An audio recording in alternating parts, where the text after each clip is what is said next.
я к вам подойду. Я всегда предлагаю девочкам самим решить.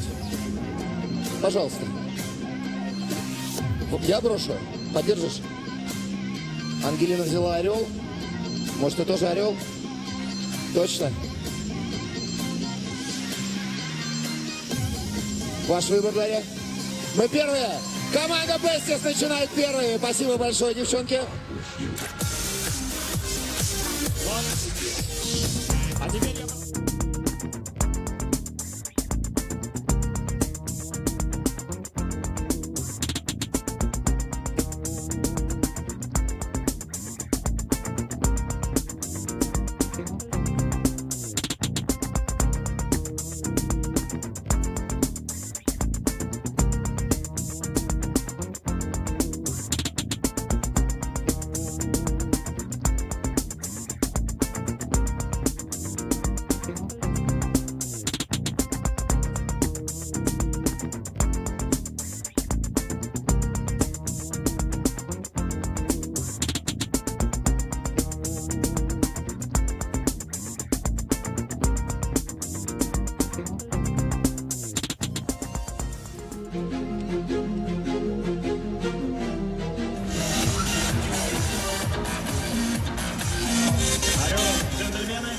Львы Решка.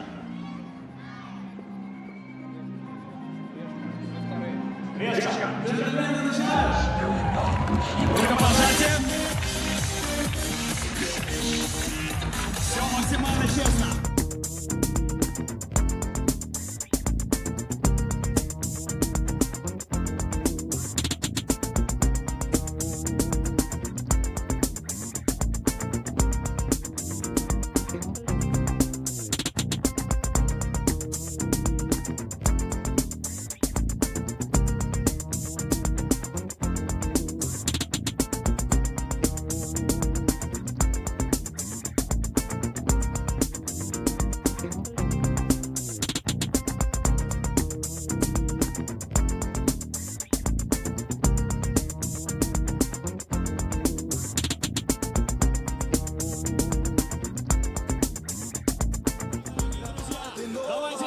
Подготовимся к выступлениям наших спортсменов.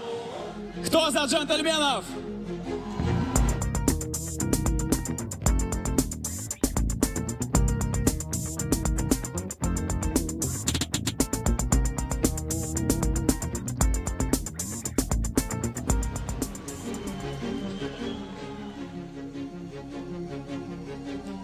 Ну что, друзья, мы готовы начинать последнюю битву в этом сезоне.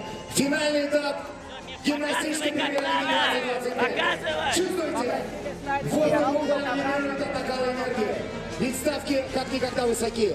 Помимо славы, почета и звания призеров Лиги наших атлетов ждет призовой фонд 8 миллионов рублей.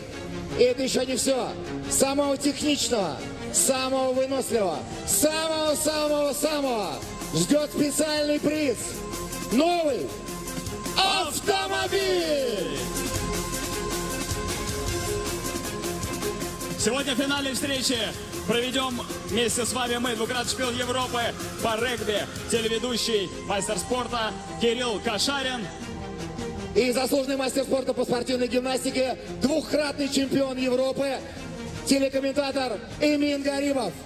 Добрый вечер, друзья!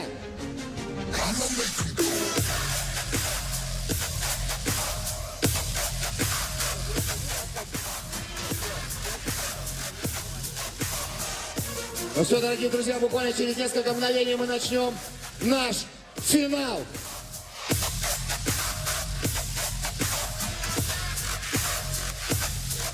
Ну что ж, судьи готовы. Спортсмены уже на позиции. Готовы ли зрители?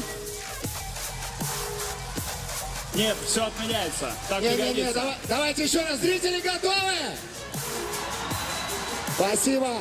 Тогда мы начинаем. Первый снаряд в финальной встрече между джентльменами и львами. Вольные упражнения. И мы приглашаем на старт представителя джентльменов Михаила Худченко.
Михаил Худченко.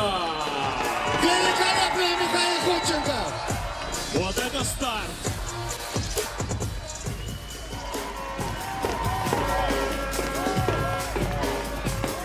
Сегодня ни в финале никто не будет сдаваться. Нервы накалены до предела. Ставки слишком высоки. Сложнейшие комбинации. Мастерство и грация. Все будет сегодня здесь, на ЦСКА-арене.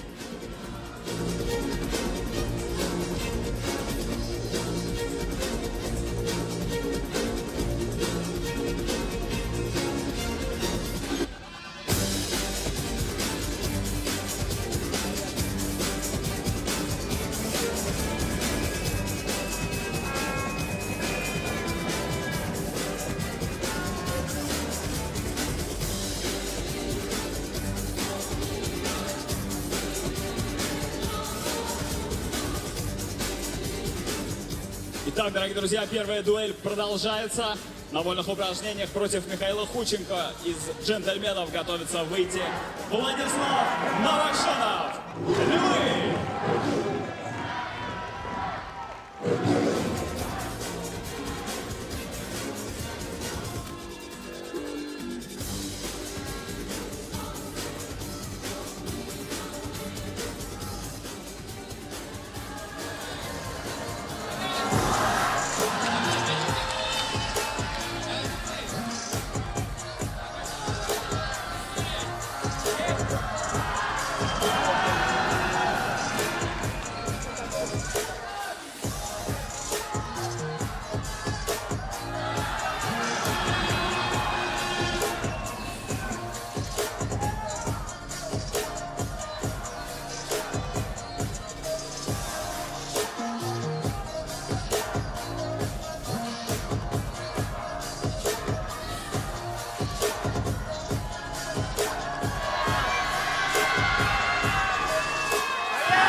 Первая дуэль, конечно, фантастически классная получилась.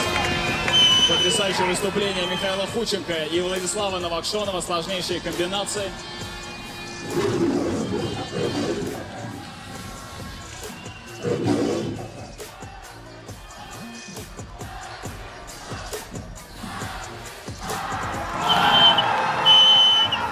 Спокойно, работай!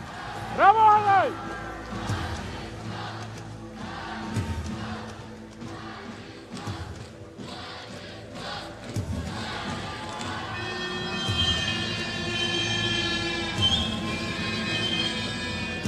Уважаемые зрители, вам нравится, что происходит? И это только начало. Невероятный накал. Ребята показывают просто, это чудо. Это невероятно, поэтому мы продолжаем, дорогие друзья. Вторая дуэль. Открывает ее представитель джентльменов Максим Филипп.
Максим Филин, джентльмены!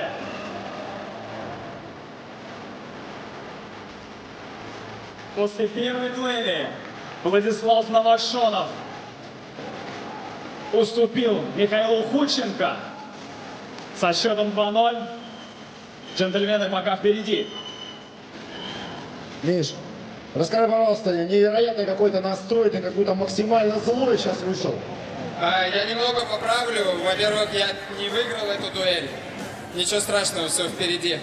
Спасибо огромное за поддержку. Вас прекрасно слышно. Вы самые любимые. А как иначе? Какой настрой должен быть? Ну ты шел первый, поэтому ты должен был показать всей команде, да? Какой сегодня настрой джентльменов? Первый, последний, это не важно. Главное, что я капитан, я должен стоять за своих, не за меня. Спасибо, Миш, спасибо. Спасибо, Миша.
Кирилл Прокопьев! Настоящий лев команды. Самый опытный спортсмен. Самый опытный гимнаст в команде Львов. Неоднократный призер этапов Кубка мира, чемпионатов России, мастер спорта международного класса. Ну и по мастерству, конечно, было все понятно. Во второй дуэли против Максима Филина. Умница! Умница! Умница! Схватка продолжается напряженнейшая.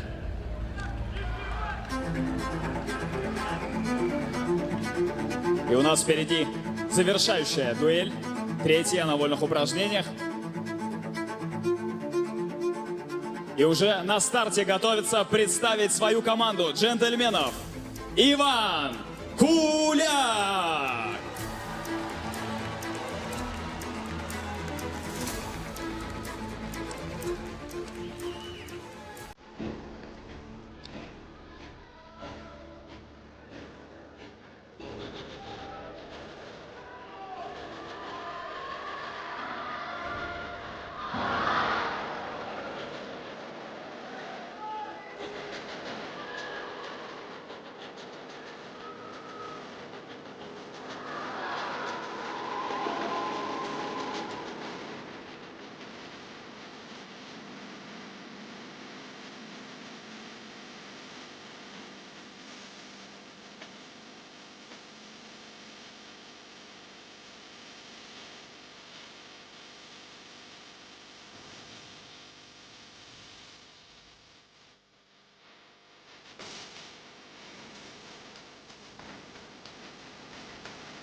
Иван Куляк. Бурные аплодисменты, дорогие друзья. Да, к сожалению, не все получилось. К сожалению, было падение. Но открывать дуэли тоже очень сложно.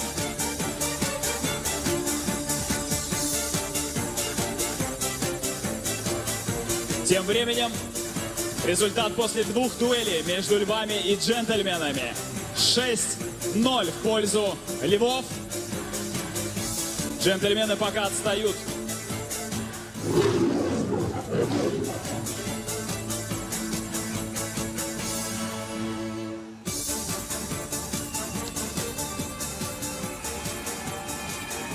И закрывать сегодняшнюю битву на водных упражнениях уже готов на ковре представитель львов.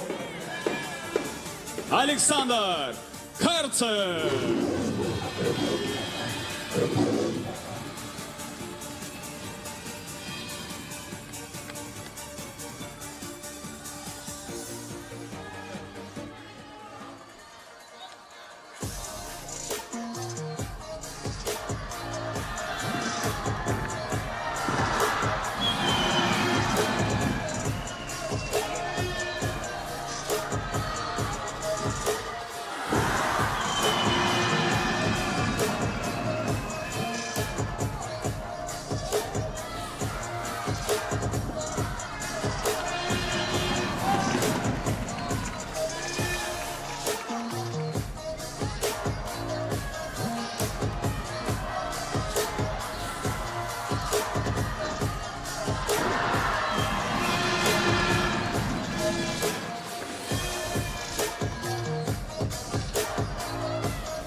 Александр Карцев.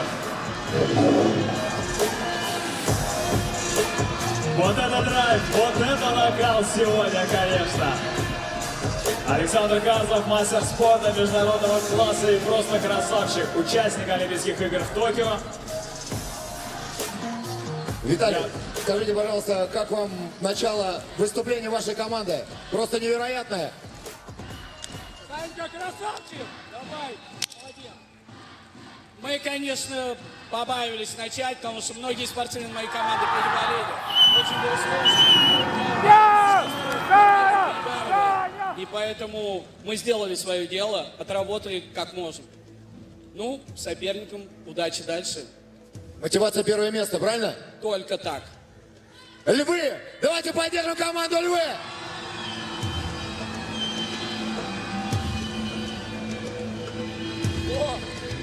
Потрясающие схватки, абсолютно невероятно. Львы в сухую на вольных упражнениях обыгрывают джентльменов.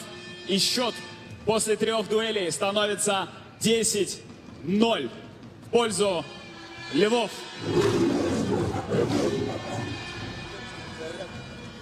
Ну и мы с вами, дорогие друзья, готовы переходить к следующему снаряду. Мужчины переходят на упражнения на коне. Девушки же будут выступать в опорных прыжках. Будем начинать по традиции с мужчин. И мы уже сейчас будем готовы начинать выступление. Еще раз давайте поддержим женские команды, наши Бестис и Чародейки. Они начинают соревнования. Погромче, погромче.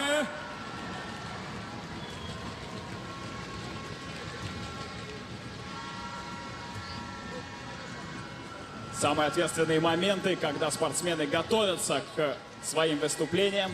И вот этот накал, вот этот драйв, этот нерв всегда присутствует у них в жилах.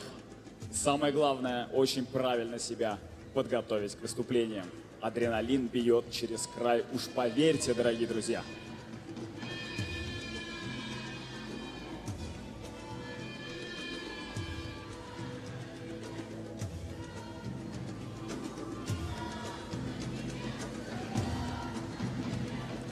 И мы начинаем финальные соревнования в упражнениях на коне. Гимнастическая премьер-лига. Первую дуэль открывает представитель команды Львов Артур Давтян.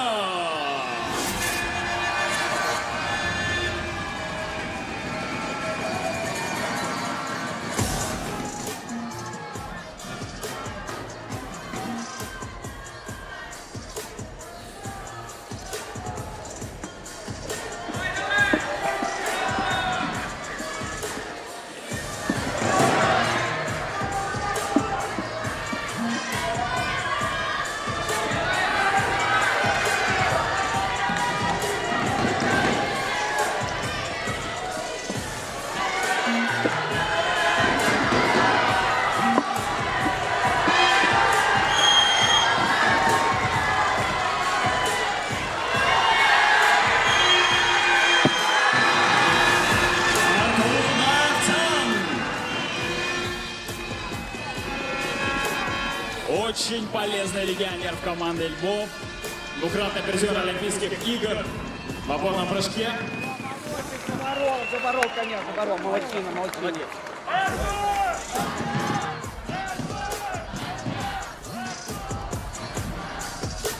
Заслуженный мастер спорта, чемпион мира в опорном прыжке. Мы его обязательно там еще увидим. Но пока будем смотреть на женские команды.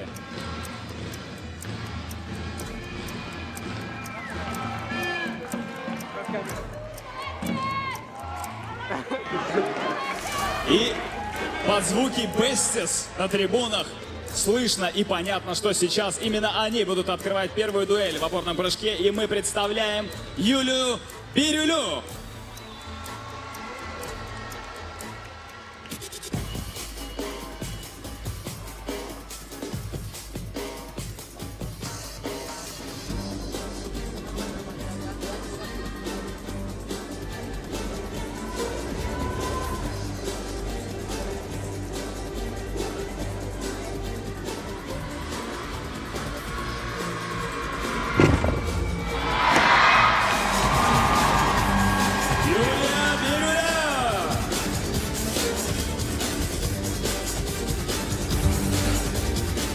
Очаровательная гимнастка, многократный призер чемпионатов Кубков России именно в опорном прыжке, тоже большой специалист. Ну а теперь с удовольствием передам слово моему блестящему соведущему Кириллу Кошарину. Кирилл, пожалуйста, что происходит в команде Бестис? Имин, прости, я даже имя твое забыл на мгновение. Сейчас с капитаном команды с Дарьей Нагорной. Товарищ капитан, есть ли замечания по опорному прыжку Юлии? Во-первых, хочется сказать всем привет. Всем спасибо большое за поддержку. Здесь просто какая-то невероятная атмосфера. У меня ощущение, что я нахожусь на чемпионате мира. И к Юле вопросов нету, она прыгнула прекрасно. Хочется много говорить, потому что, честно, очень переживаю. Сегодня в роли капитана команды очень такая большая атмосфера и ответственность. Давайте поддержим команду Бестис. У вас невероятный фан-сектор. Ну а мы возвращаемся на коня, дорогие друзья. Все внимание туда. И от джентльменов выходит на этот снаряд Андрей Дмитриев. Round one, fight.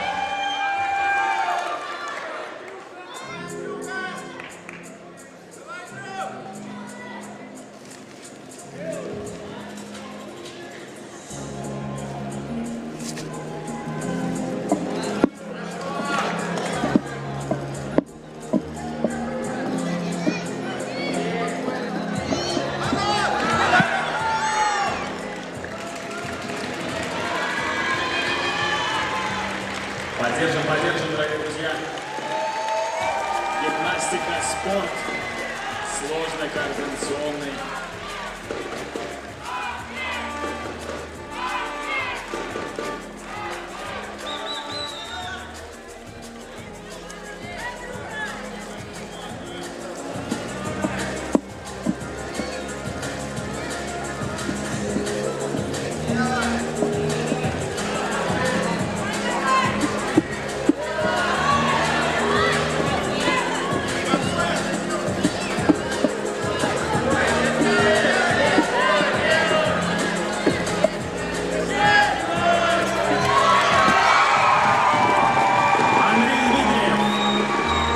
Первая дуэль наконец завершена. В противостоянии Артура Давтяна выходил Андрей Дмитриев.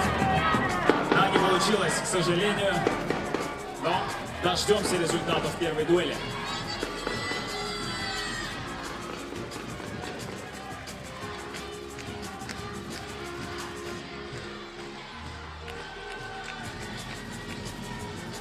И сейчас все внимание на опорный прыжок, дорогие друзья. Против Юлии Бирюли от команды «Чародейки» выходит Елена Чурсина.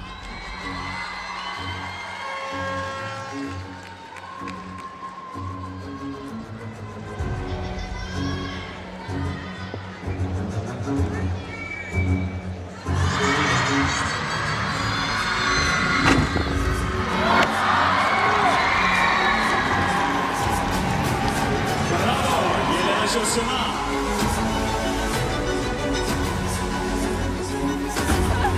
Тоже уже очень опытная гимнастка, победительница Кубка России. Мастер спорта, участница и призер неоднократно различных всероссийских соревнований. Хороший прыжок показала тоже один пируэт. С рандат фляка можете обращать внимание на экран, дорогие друзья, где повтор. По сложности прыжки у Юли Бирюли. Поэтому здесь все решит чистота исполнения. А мы пока общаемся с капитаном команды «Чародейки» Ангелиной Мельник. Ангелин, скажи, пожалуйста, что Слышали? ты сказала? Отпустили все и налегке. Эмоции, дайте эмоции. Здравствуйте. Во-первых, спасибо большое, Мишань. что пришли. Спасибо, так Давайте, громко вы поддерживаете. Для нас это очень приятно. Спасибо, чародейки, спасибо. Девочкам, на самом деле, просто говорим сегодня выходить делать для себя и для команды. Это самое главное. Для той команды, которая прошла весь путь от самого начала до финала. Круто. Команда «Чародейки». Вот этот сейчас тоже может. Мы готовы перемещаться вновь на коня. Вторая дуэль начинается. Представляет ее Андрей. Спасибо.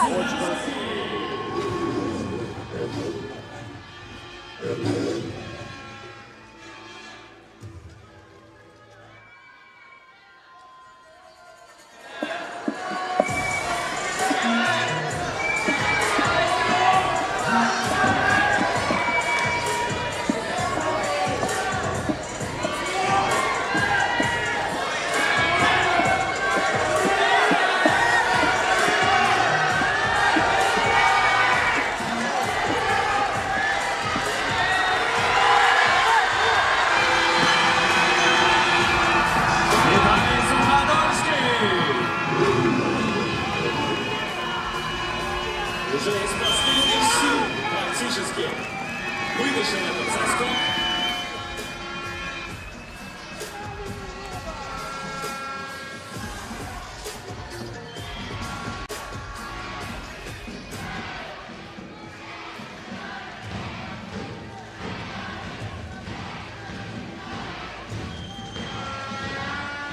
До конца! Приближаемся вновь к дуэльным встречам наших прекрасных девушек. И уже на старте представительница Бейстерс Любовь Дагадина.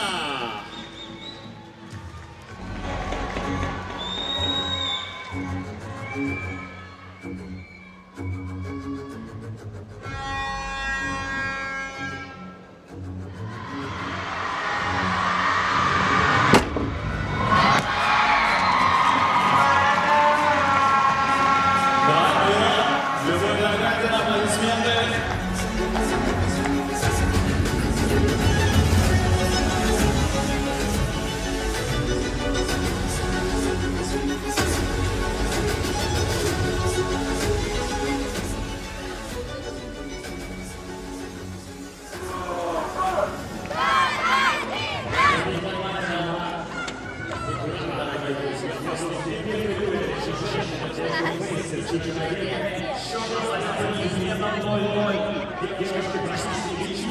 Свои прыжки, поэтому разница остается нулевой практически. И переносимся вновь на коня во второй дуэли против Виталия Суходольского выходит представитель команды джентльменов Максим Филин.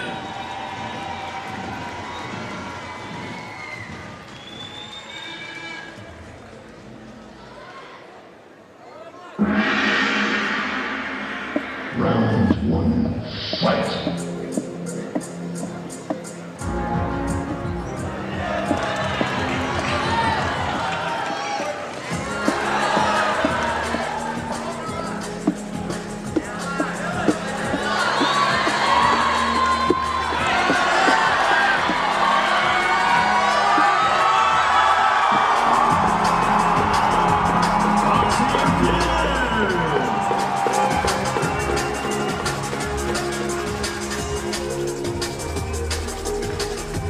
Очень качественная комбинация. Здесь самое главное на коне, это, конечно же, выполнение от начала до конца.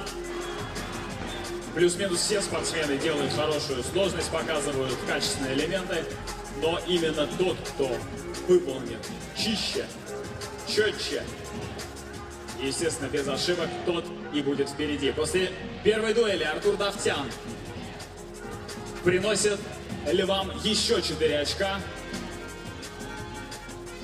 Дождемся результата второй дуэли. Ну а пока перемещаемся на опорный прыжок вновь. И здесь против Любови Дагадиной из Бестис выходит представительница чародеек Асхих Каспарова.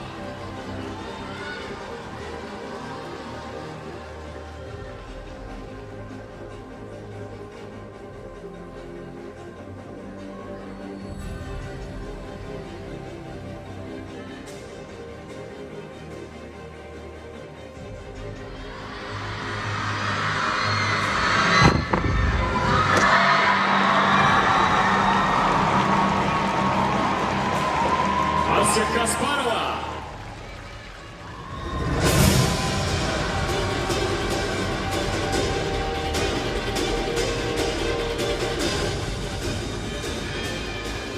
Очень точно, очень плотно идут девчонки на опорном прыжке, практически идентичные. Ты как будто прыжки и качество. недовольна. Прости, пожалуйста, Вен. Ты как будто недовольна своим прыжком. Давай, давай, давай, давай, давай, давай, давай, давай! Я думаю, да, потому что у нас база побольше, но она зашла за линию. Поэтому одинаково будет, наверное, примерно. Итак, девушки закончили свои дуэли на опорных прыжках. Мы перемещаемся на коня, досматривать за этой встречей именно на этом снаряде.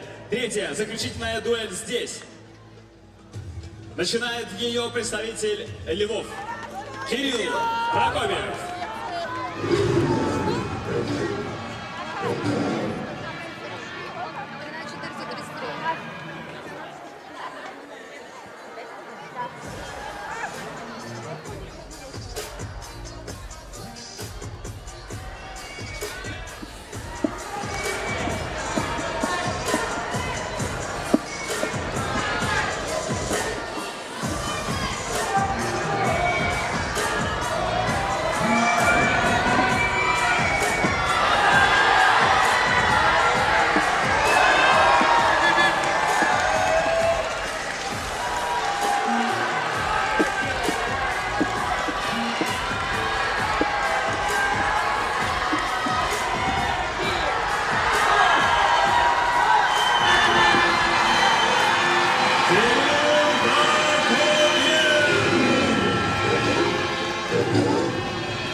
Сегодня Львы выставили, конечно, максимально жесткий состав. Количество очень профессиональных спортсменов. Многие из них были в сборной команде России. Но и у джентльменов, естественно, ситуация не хуже, поэтому сейчас.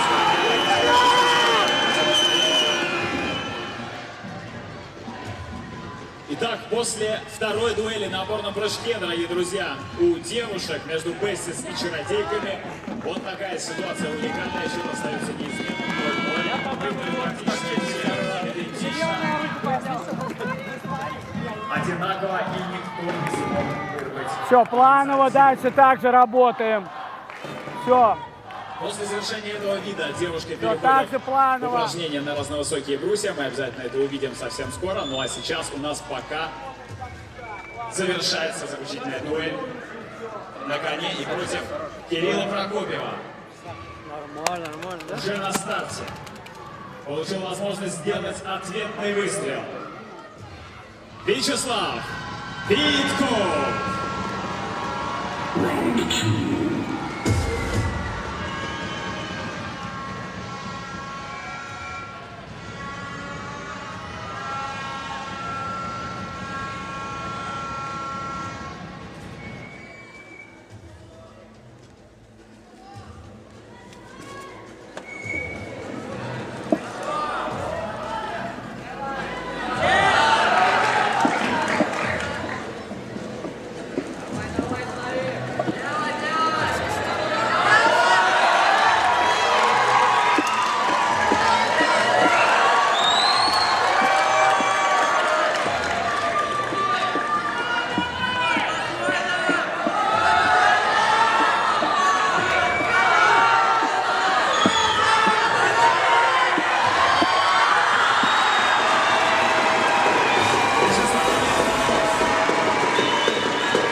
Отличная комбинация, отличное противостояние было против Кирилла Прокопьева.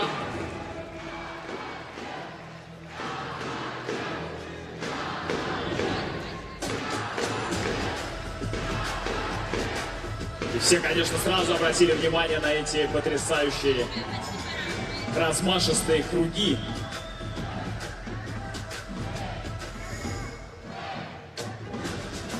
Это уже, конечно, уровень высокого мастерства, высокого профессионализма. Вячеслав Питков, некогда член молодежной сборной команды.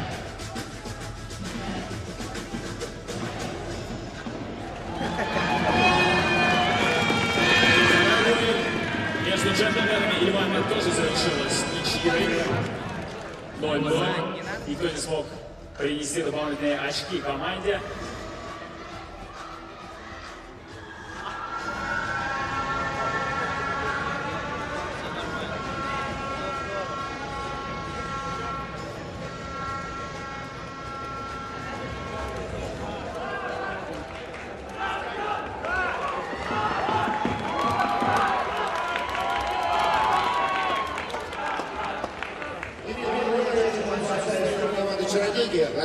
Александр, вот после первого этапа у нас по нулям. Еще раз можно аплодисменты Александру. А вы популярный? Популярный? Я, видимо. Как действовать? 0-0. Сейчас второй снаряд брусья.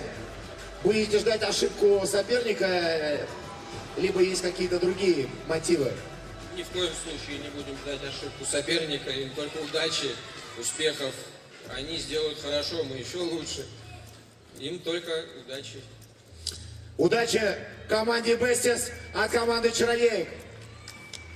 Спасибо, Александр.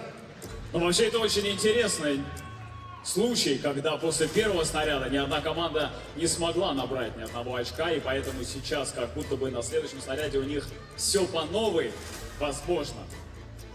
И тем самым нерв становится еще напряженнее. Ты просто не видишь, Шимин, как они здесь прикусывают губки после того, как выставляют оценки, и понимают, что опять 0-0, и надо чуть-чуть поднапрягаться.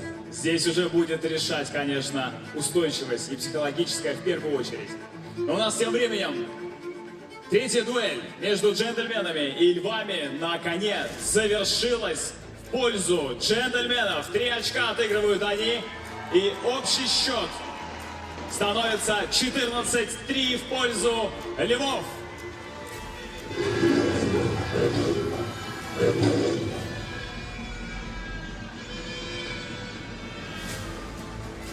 Одного снаряда у нас не было. Ну и мы переходим к следующему снаряду, дорогие друзья. Мужчины, упражнения находятся. Женщины, упражнения Кстати, оставили свет, да? Сейчас, например, Маша. Вот сейчас, например, почему? Сейчас, например, почему? Открывает соревнование представитель джентльменов Александр Жигалов.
очень умелых,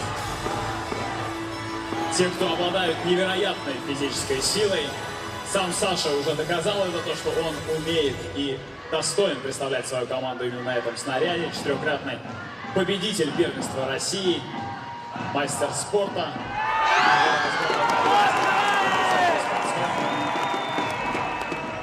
Но и пока мы будем ждать результат Александра Жигалова, мы перемещаемся на разновысокие брусья, и там уже на старте готовится представительница потрясающей команды «Чародейки». Вот так правильно представлять своих спортсменов и поддерживать. Ирина Комнова на старт.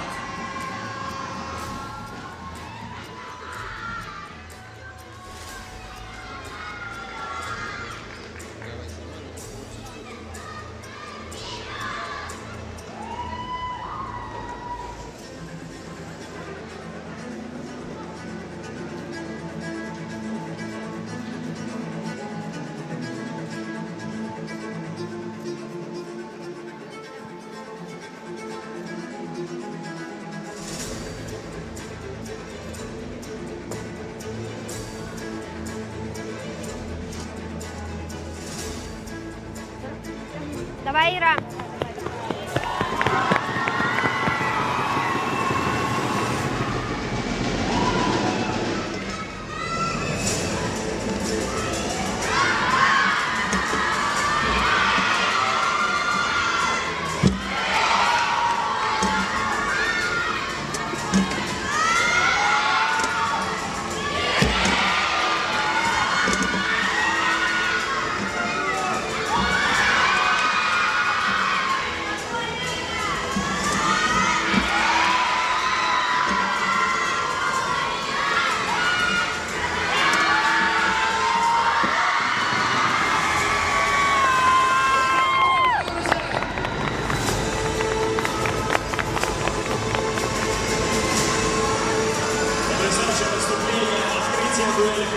Фантастическая на брусьях особенно.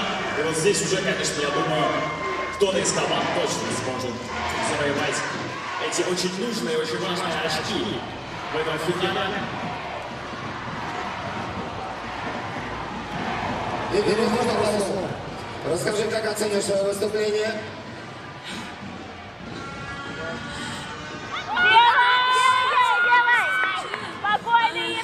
Прекрасно оцениваю свое выступление, что готовила, все сделала. В целом очень рада, что сегодня финал, и я смогла справиться с собой и показать достойный результат. Как тебе атмосфера? Прекрасно, огромное спасибо нашим болельщикам. Они просто невероятные. Здесь очень много плакатов.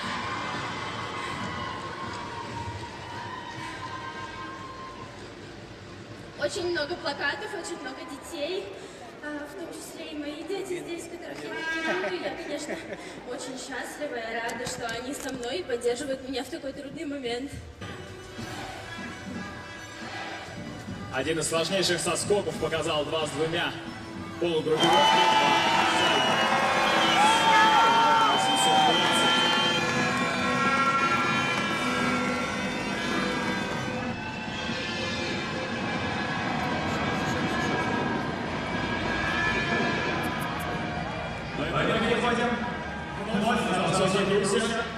Там уже готовятся Бейстерс выставлять оппонента против Чародеи.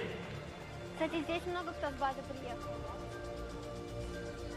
Итак, именно Бейстерс представят в этой дуэли против Ирины Комновой Ксения Горшкова.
Да, и здесь никто не хочет уступать.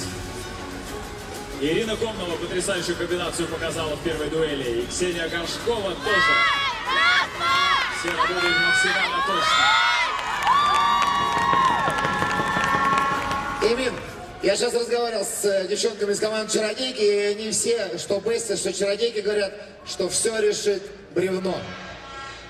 Вполне возможно, самый психологически сложный снаряд у женщин. Поэтому, как говорит моя любимая, Но в этом вся прелесть, мне кажется. по комментированию на Матч ТВ Лидия Гавриловна Иванова, легендарная гимнастка, двукратная олимпийская чемпионка, что бревно — это контрольный пропуск. Поэтому будем ждать этого снаряда. Ну и мы тем временем перемещаемся на кольца, дорогие друзья. И у нас впереди вторая дуэль. Открывать ее будет представитель джентльменов Максим Ермак.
Максим Ермак.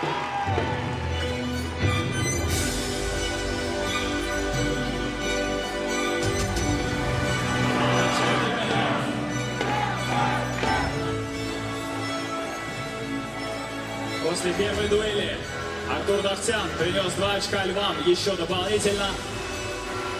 И у нас уже готова вторая дуэль на разновысоких брусьях.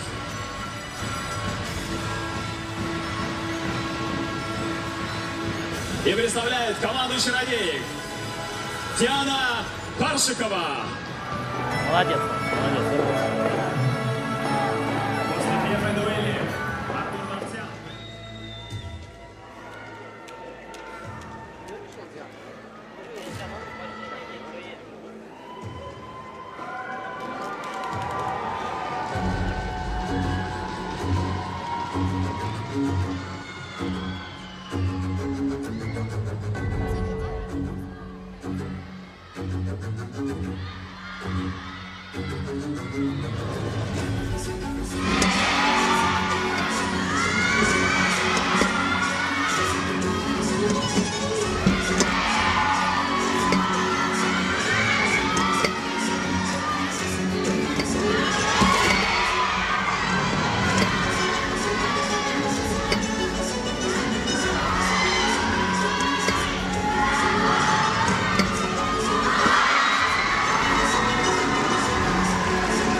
Диана Паршикова, друзья!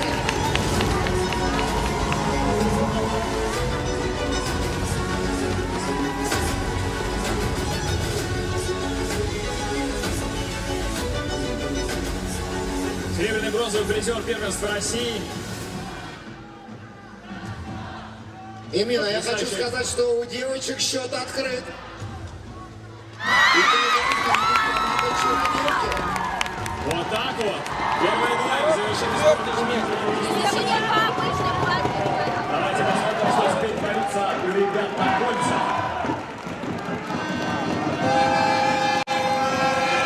Максима Ермака. Готовится выйти представитель команды Львов Алексей Ростов.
на кольцах тоже. Здесь, конечно, физическая сила чувствуется, что невероятно. Обратите внимание на экраны, дорогие друзья, повтор. Все это происходит в прямом эфире на данный момент федерального телеканала Матч ТВ. Комментирует эту встречу для нас, для наших телезрителей на Матч ТВ Дмитрий Загов, наш потрясающий друг гимнастики, специальный корреспондент, и Максим Ульянкин.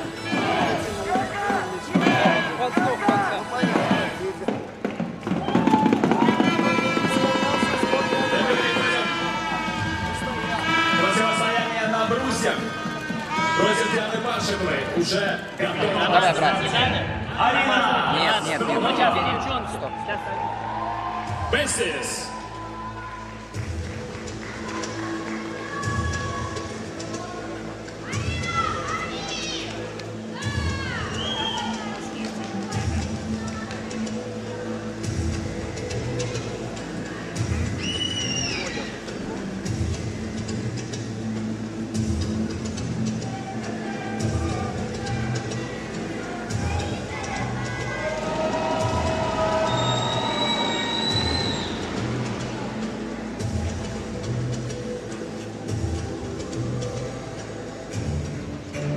Бестис, давайте поддержим свою гимнастку. Это самые ответственные моменты, когда происходят эти заминочки. Но нет, пока судьи выставляли оценку. Теперь можно. Арина Струкова.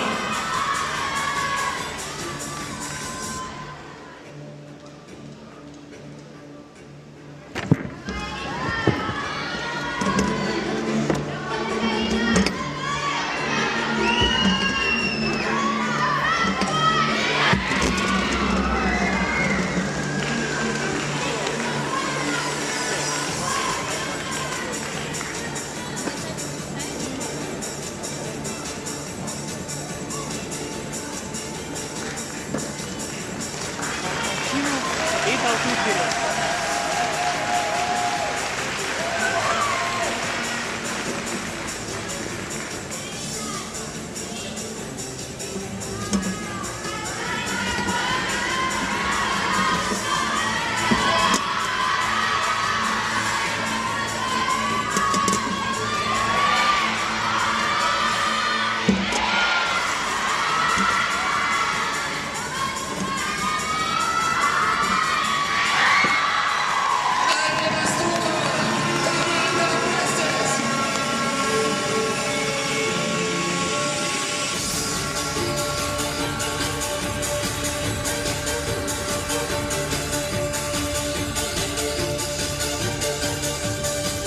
Заключительная дуэль в упражнениях на разновысоких брусьях у женщин, но продолжаются дуэли у нас в упражнениях на кольцах, дорогие друзья. После второй дуэли Максим Ермак выигрывает отмашку у Алексея Ростова и приносит его команде промежуточный счет 16-4 в пользу львов. Мы продолжаем заключительную дуэль и представляет команду джентльменов Артур Аветисян.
нагло Спасибо. работает.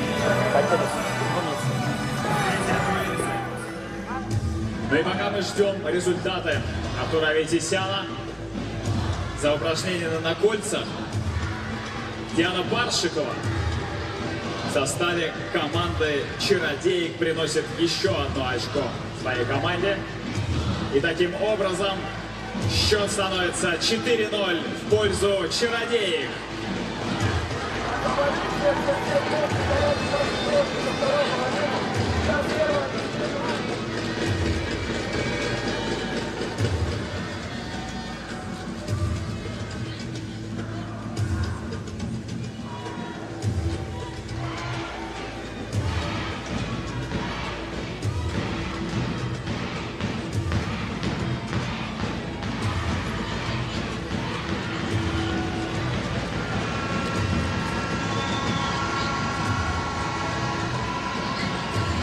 И в противостоянии Артуру Аветисяну в упражнениях на кольцах выходит представитель команды «Львов» Тимур Садыков.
Действительно, дуэль была непростая. Сложнейшая комбинация у Артура Аветисяна, у Тимура Садыкова. Артур Аветисян, конечно, самый сложнейший элемент. Есть ощущение, что его комбинация будет чуть сильнее, чем у Тимура Садыкова. Но, опять же, дождемся выставления оценки и дождемся промежуточного счета на нашем кубе.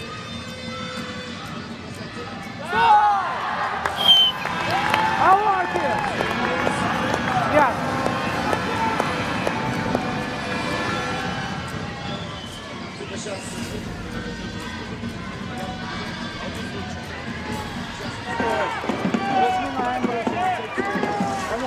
Все, дальше работаем.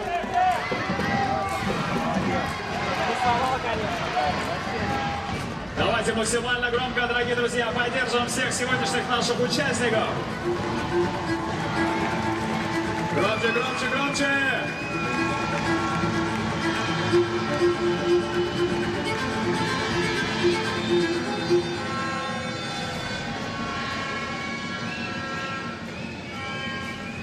Первая часть финальной встречи гимнастической премьер-лиги между мужчинами и женщинами на данный момент будет завершаться. Впереди нас ждет перерыв и очень интересные события, поэтому не расходитесь пока, о нем мы расскажем чуть попозже. Ждем оценку и промежуточный счет в противостоянии джентльменов и львов. Во второй части нашего сегодняшнего дня мужчины выступят еще в опорных прыжках, на параллельных брусьях и на перекладине. Женщины же посоревнуются в упражнениях на бревне и на вольных упражнениях. Впереди все самое яркое, все самое интересное. И финальная битва за призовой фонд 8 миллионов рублей и специальный приз – автомобиль.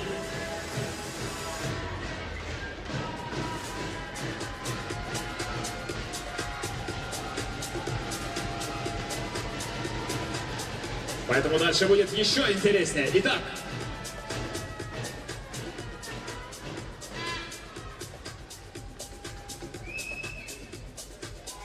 Третья дуэль завершается в пользу Артура Аветисяна со счетом 4-0. В пользу джентльменов.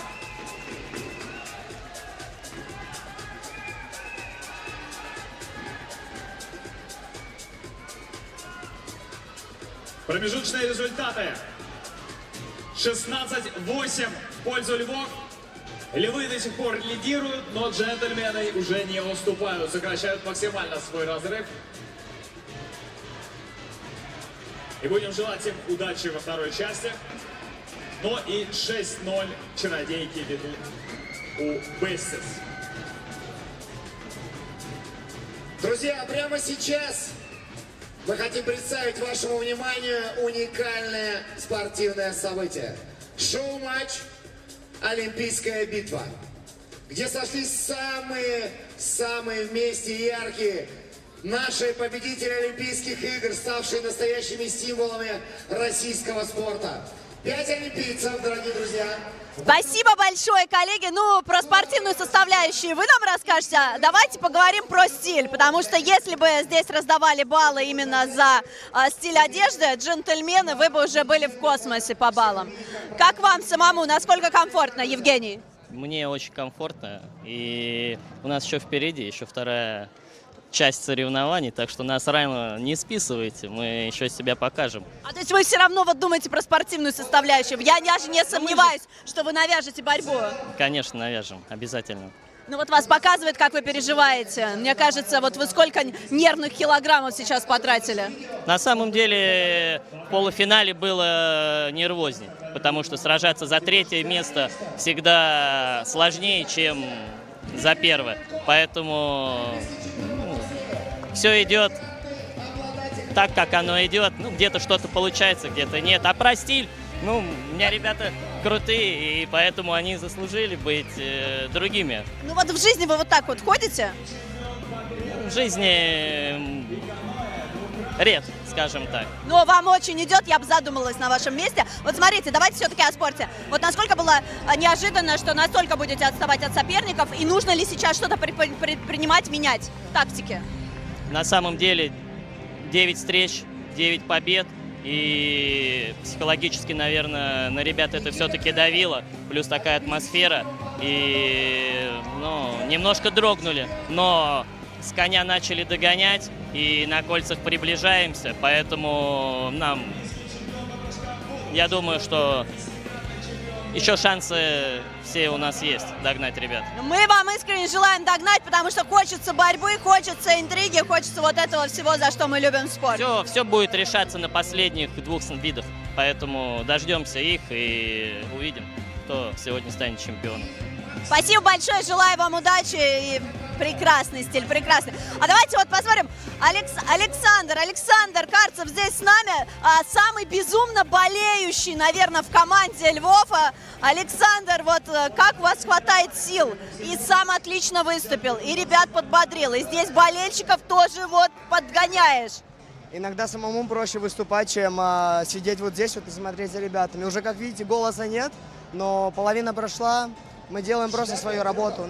Мы не смотрим на оценки, ничего. Мы выходим и показываем красивую гимнастику. Очень приятно, что за нас сегодня приехало столько болельщиков. Спасибо директору нашему, что привез весь пол-Владимира почти нашу школу. Это очень круто. Александр, не могу не обратить внимание на ваши модные тапки. Давайте вот покажем тапки Александра, очень уютные, но мы с вами на стиле. Вот у меня тоже красивые, я считаю, да? Расскажите про эти тапочки. Вам их подарили или вы сами купили? Я хотела львов, льва не было, зайку пришлось сделать. Но зайка от льва очень сильно отличается. Но это пускай будет чуть-чуть подобрее. Это просто, я не знаю, как символ того, что... Круто просто. Ну это типа пусть соперники думают, что мы такие как зайки, а на самом деле выходим на помост и львы всех рвем. Это моя фишка теперь будет. Это круто. Все оценили. Ну, мне кажется, это тоже неплохо. Человек полный фишек и неожиданностей, Александр Карцев. Мы желаем вам удачи. А вот она, прекрасная королева Ангелина Мельникова. Человек, который всегда со стилем и с модой на «ты». Ангелина, но после первого упражнения мы так все напряглись, что прям до бревна будет 0-0, но сейчас вроде начали подгонять. Я тоже, на самом деле, после первого снаряда, после опорного прыжка напряглась, потому что действительно у нас равносильные команды, и сейчас мы отыграли очки на брусьях. Впереди бревно, самый нервный снаряд, поэтому мы будем с нетерпением наблюдать. Первый год девчонки выступают вот, в гимнастической премьер-лиге. Каково оно, как ощущение? Мне кажется, мне даже пару девочек сказали, что это как для Олимпийских игр, для них, конечно, такие масштабы, так громко. Спасибо большое болельщикам, что приходят, поддерживают, кричат. У нас тут рупор, барабан, эти стучалки, у нас кричалка есть, так что... Ну, у вас такое загадочное название «Чародейки». Как придумывали? Я вдохновлялась сериалом «Аркейн».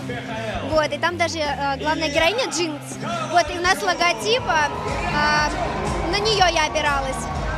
И давай напоследок кричалочку вашу. Заклинание, чары, смех, чародейки лучше всех. Ура, ура, ура! Удачи, Ангелина Мельникова. Любим все спортивную гимнастику. Передаю слово Дмитрию Занину.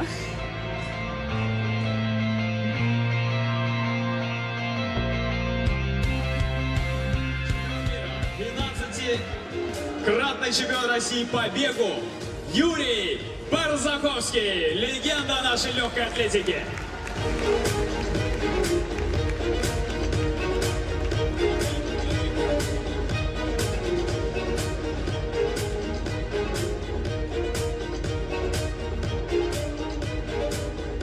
И, наконец, наша легенда спортивной гимнастики, легенда спорта, четырехкратный олимпийский чемпион, капитан команды легенды спорта Алексей Немов.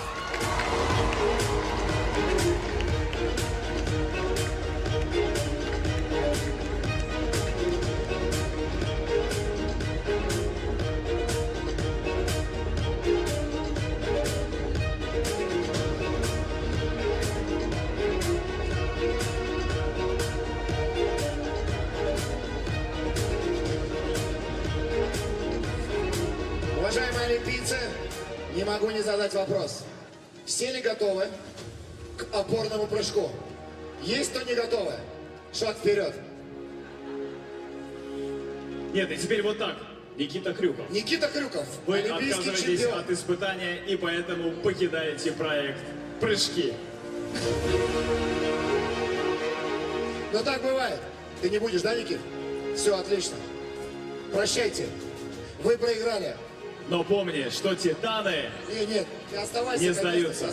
Оставайся. Ты будешь судьей теперь, Никит. Мы тебя переквалифицировали. Юр, ты готов? Надо настроиться. Ребят, кто Я готов сейчас все первый? настрою.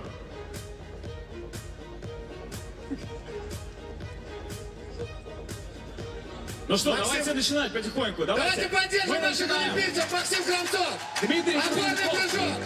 Уважаемые судьи, берем номерки. У нас есть специально обученный человек, который как раз сейчас расставит на прыжке все технические нюансы.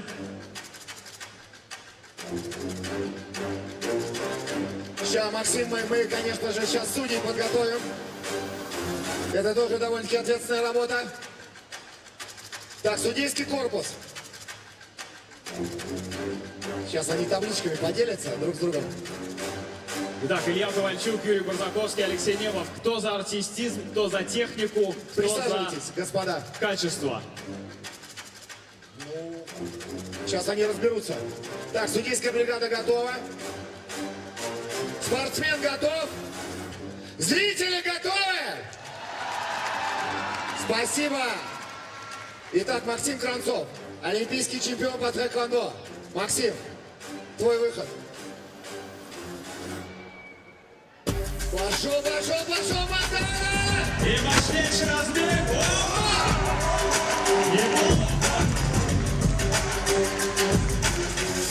После такого прыжка можно десятку, наверное, ставить, но опять же не будем давление на судей оказывать здесь. Это хорошо, что мы не показали, как они тренировались. Сразу видно. Итак, Прыжки. уважаемые судьи, ваши оценки. Максим Храмцов, Никита Крюков 10 баллов. Илья Ковальчук 9 баллов. Алексей Немов 8 баллов. Юрий Барзаковский 9 баллов. Александр Сычугов вышел проверить трамплин.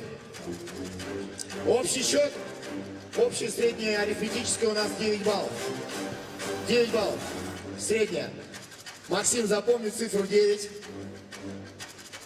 Да. Но теперь Максим отпрыгал свой прыжок, пока Илья Захаров на позиции.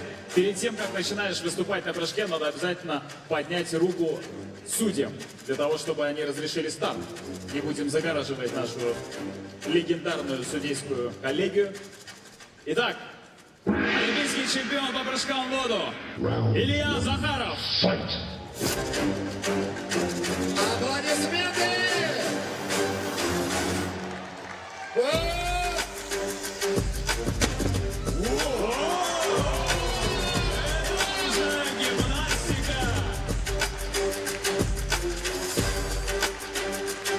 Серьезный прыжок от Ильи Захарова. Там 10 баллов, да? 10 баллов у Ильи Захарова. Безоговорочно. Ну, а вам можно, в принципе, не прыгать. Так, следующий, Дмитрий Труненков. Самый крупный из них. Саш, подержи трамплин, пожалуйста, а то он сейчас сломает еще, а нам вторую часть ГПЛ проводить. Дим, можешь подальше разбежаться? Хватит? Отлично. Итак, уважаемые судьи, судейский корпус готов, спортсмен готов. Пожалуйста, зрители готовы? Дмитрий Труненков. Дайте ему сани. Он 100-метровку сейчас побежит. Он, мне кажется, сейчас этот стол опорный снесет нам. Дима! Тоже неплохо. Дим, если тебя видят твои учителя физкультуры, я думаю, они горды тобой. Так, судейский корпус. 10 баллов. Стоит сказать спасибо то, что оставил в живых технически 10 баллов. опорный прыжок. Дмитрий Труненков. Уважаемые судьи, вам не нравится тэквондо? Алексей Немов девятку поставил. 9,5. 9,5, значит. А, это Илья. Сбавил. 9,5 баллов Дмитрий Труненков набирает, пока у нас лидирует Илья Захаров. Дмитрий Труненков 9,5 баллов. Отлично. Юрий Постригай отправляется. Ты угрожал картинке сейчас? Вы его далеко не отпускаете, он сейчас уплывет куда-нибудь. Мне кажется, он сейчас сядет вообще, смотрите. И поплывет.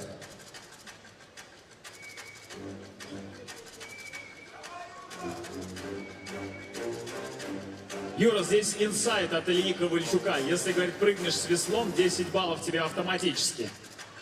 11, Юр. Итак, судейский корпус готов, зрители готовы. Юрий Постригай. Этого не покажет нигде.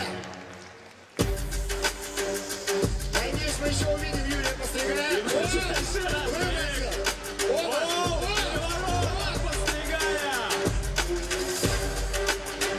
И все равно десятка Ковальчука отправляется по Стригаю.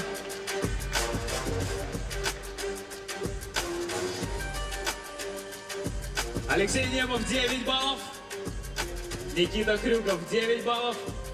И Юра Барзаковский 10. 2 девятки, 2 десятки. У вас математика получше, чем 2 девятки, 2 десятки, да? Нужен дополнительный прыжок, я так понимаю, да? Тоже 9,5. А если они вдвоем прыгнут? Перепрыгивают. Кто у нас перепрыгивает? Труненков? Но у нас победитель-то один. Победитель один? Конечно. А есть победитель? 10 баллов же Илья Захаров. Илья Захаров. Можете не перепрыгивать, все нормально. Итак, дорогие друзья, у нас есть победитель. Мы переходим к церемонии награждения нашей олимпийской битве. Скажем спасибо нашему легендарному спортивному гимнастическому жюри. Пока прошу вас остаться на своих местах. Ну и аплодисменты нашим участникам, олимпийские чемпионы. И просто потрясающие люди, легенды спорта. Еще я хочу пригласить на эту сцену нашего олимпийского чемпиона Никиту Нагорного.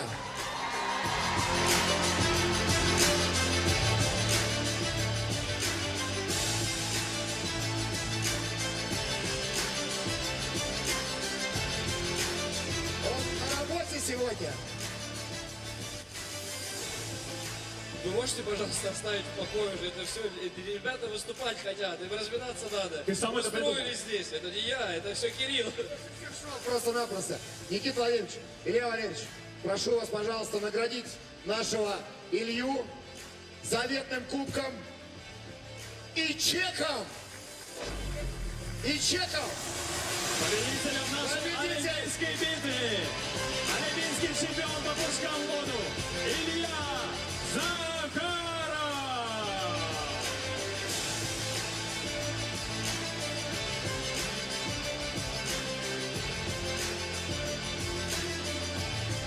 Спасибо огромное, наши олимпийцы. Ребята, браво, вы гордость нашей страны. Спасибо вам огромное. Эти аплодисменты вам.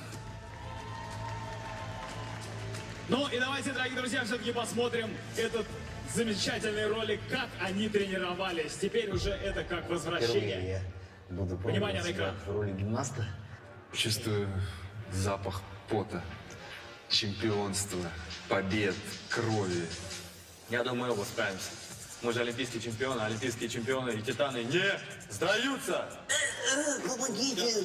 За качество прыжка я не отвечаю, а вот за аплодисменты сорвем точно. Ну и смех точно будет. В целом, неважно, как пройдет наш турнир, спорт объединяет. ГПЛ это очень круто. Главное быть все вместе, быть здоровыми, сильными и спортивными. Юр, тут можно передом отходить. Это честно, он такой, чтобы их вывести из игры.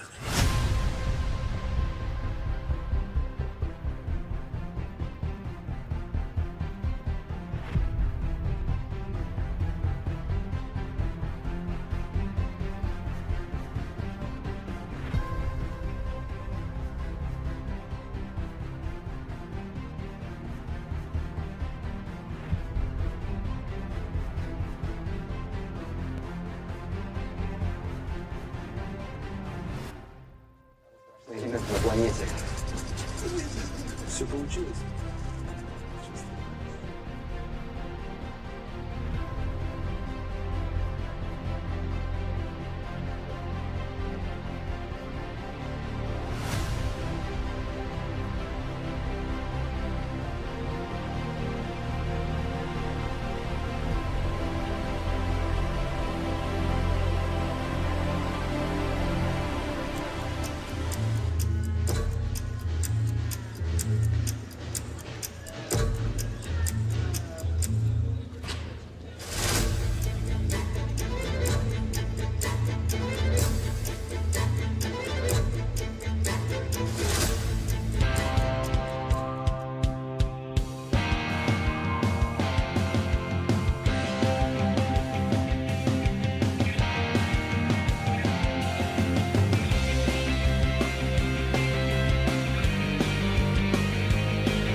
Спасибо большое, Дима. Да, действительно, как же классно, что девчонки теперь тоже участвуют в гимнастической премьер-лиге. Прям турнир стал намного красивее. Дарья, ну как вот половина турнира позади, финала точнее. Что внутри происходит сейчас, как у капитана? Ой, на самом деле, внутри буря эмоций, безумно переживаю. Наверное, даже могу сказать, что самой выступать намного легче, чем быть в роли капитана команды. Это огромная ответственность, огромные переживания. Поэтому я желаю нашим девчонкам такой удачи. У нас осталось 2 снаряда, мы готовы бороться. И мы настроены ко всему. Все решится на бревне? Ну да, многие знают, что бревно – это наш такой коварный снаряд, поэтому бревно очень многое решает. Бревно у нас хорошее, тьфу-тьфу-тьфу. Поэтому я надеюсь, что у нас все обязательно получится. А кто будет выступать на бревне? Уже вы определились на 100%? Да, у нас бревно будет делать Юлия Николаева, наша кошечка. Она очень красиво делает бревно. Я надеюсь, что у нее сегодня все получится. Девчонкам желаю большой удачи. И Ксения Горшкова. Желаем, да, прям действительно девчонкам чистых программ. По поводу цвета вашей команды, вот были ли какие-то сомнения, что он будет розовый? Нет, мы сразу, как придумали наше название, мы сразу поняли, что это розовые девчонки, команда Besties. И черный – это такая строгость и элегантность, а розовый – это позитив, настроение, и это девочки, поэтому большого выбора не было. Вам очень идет, а вот рядом с нами Юрий Постригай. Проходите, Юрий. Недавно вот выполняли упражнение «Опорный прыжок». Дарья, вы наблюдали за тем, как Юрий прыгал? Что скажете? Да, мы наблюдали, было великолепно, но нужно было приземлиться. А ты упал. Ну, он обычно на воде там. Нет, давай ты за нас сегодня упал, но я надеюсь, что наши девочки на бревне выстоят хорошо. Спасибо. А какие впечатления от спортивной гимнастики, Юр? Очень позитивные впечатления. На тренировках я, наоборот, не мог разбег сделать, а тут я прям разбежался, так, видимо, весло все-таки придавало сил, и казалось, что я как по воде бегу. Гимнаст, купальники, вообще великолепно.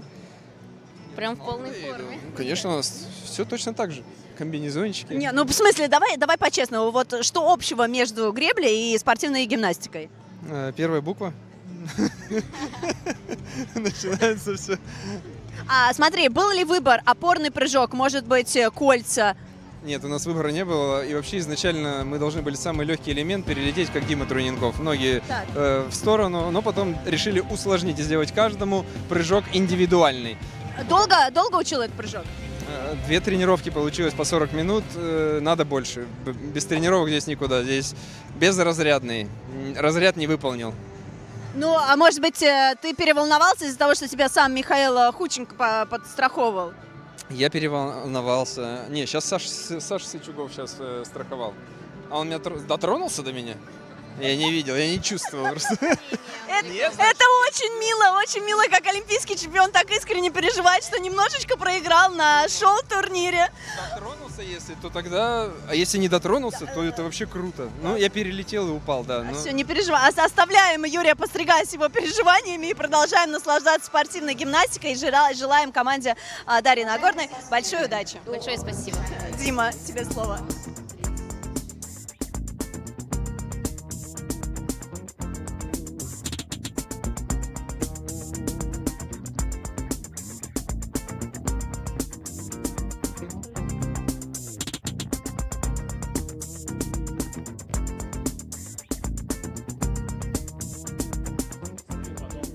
Когда они уже будут переходить в упражнения на брусьях, к ним подключаться девушки в упражнениях на бревне. И далее у мужчин останется перекладина, у женщин вольные упражнения. Все самое интересное впереди. И мы приглашаем спортсменов занимать свои места. Судьи, пожалуйста, занимайте свои рабочие места также. Отпустите Юру уже, пожалуйста. Гимнастическая лига, вся надежда на вас. Вы достояние нашей великой державы, мы гордимся вами, верим в вашу мечту. Гимнастическая лига, наш путь к высоту. Гимнастическая лига, наш путь к высоте. кольцах вы показываете чудеса. На коне вы кружитесь, будто вертолет. Друзья, Уважаемые спортсмены, наша разминка завершена. Мы приступаем к финальной части. Судьям, пожалуйста, приготовиться.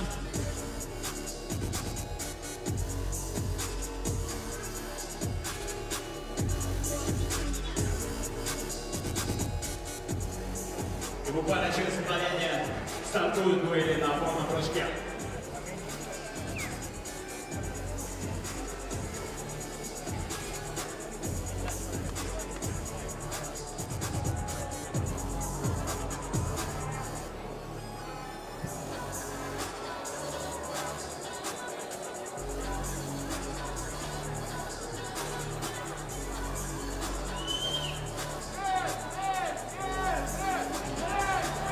И под ваши бурные аплодисменты, дорогие друзья, мы начинаем вторую часть, финальный фонбет гимнастической премьер-лиги.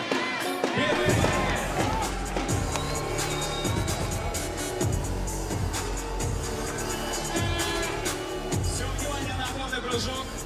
Открывает первую дуэль представитель Львов Владислав Новокшонов.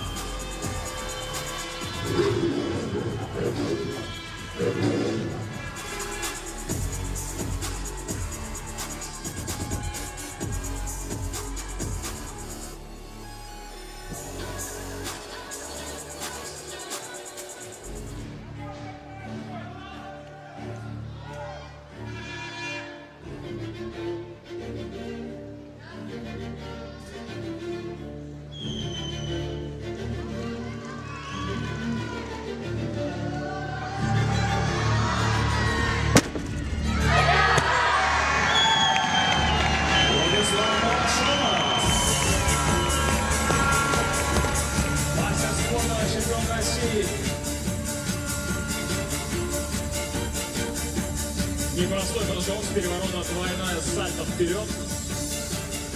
Приземление спиной к прыжку. Работай! Владислав показал.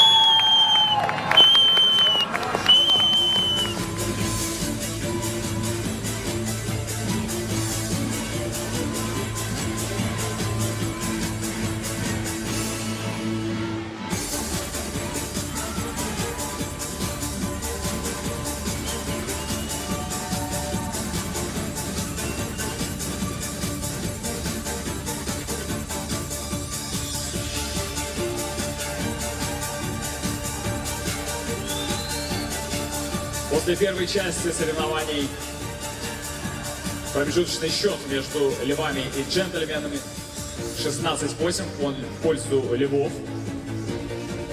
И мы приглашаем противостояние Владиславу Новокшонову. Представляет джентльменов Андрей Дмитриев.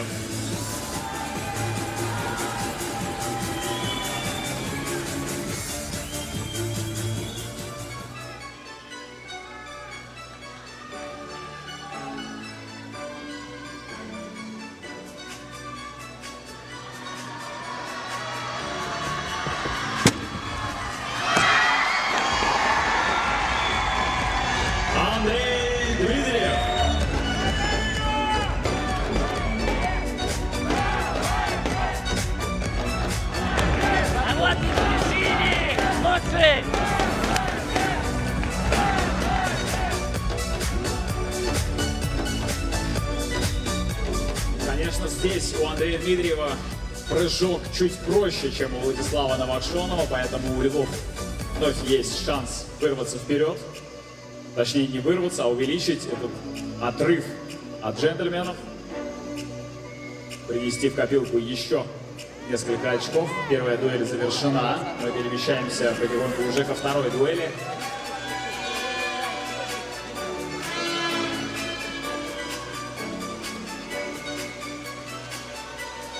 И вторую дуэль готовится открыть представитель Львов Алексей Ростов.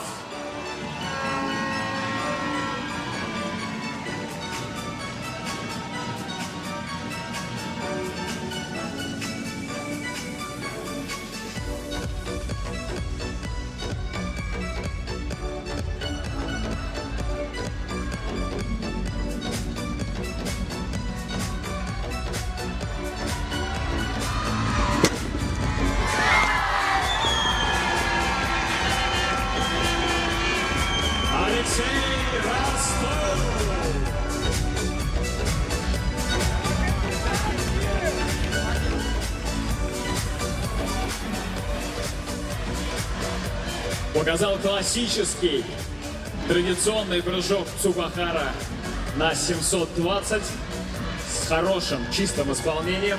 Практически идеальное приземление, что очень важно.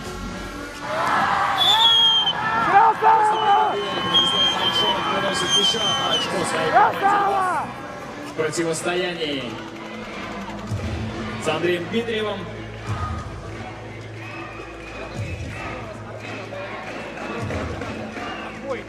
И во второй дуэли против Алексея Ростова выходит настоящий джентльмен Михаил Худченко.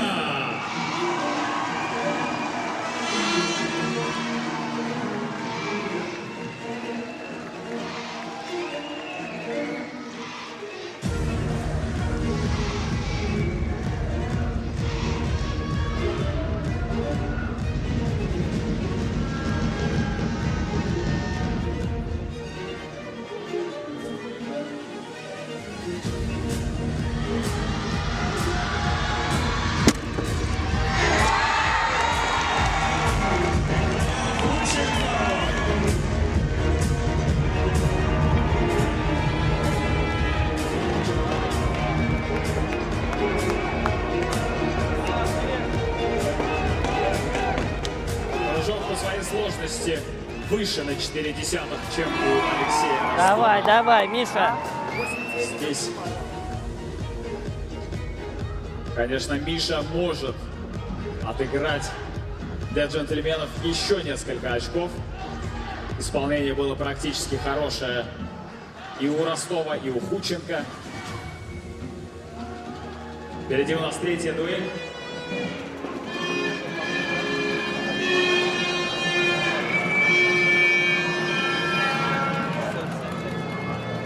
И третью дуэль будет открывать представитель Львов Артур Давтя. Сколько поставили?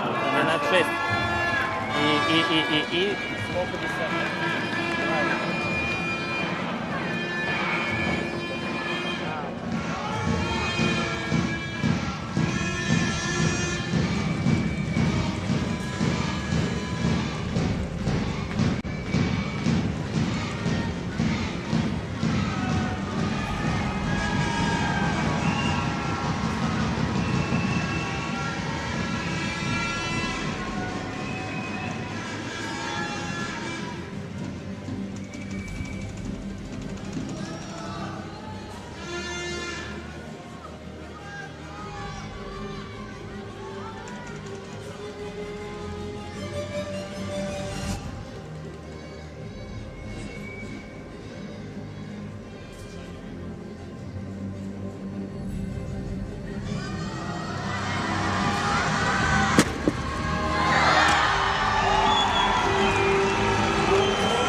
Показывает самый сложный прыжок. 3 пируэта с рандата.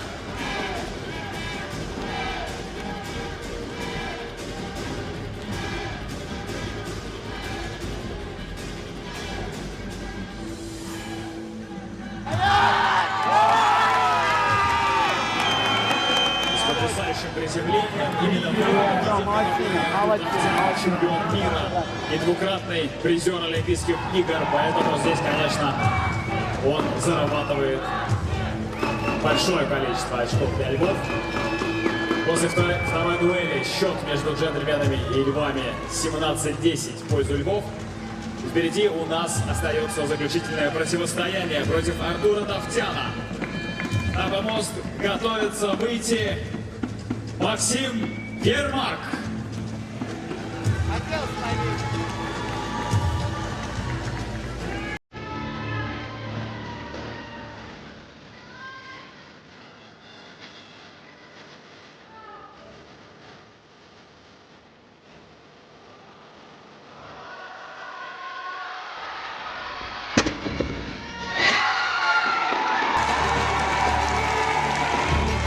Максим Ермак, аплодисменты, дорогие друзья!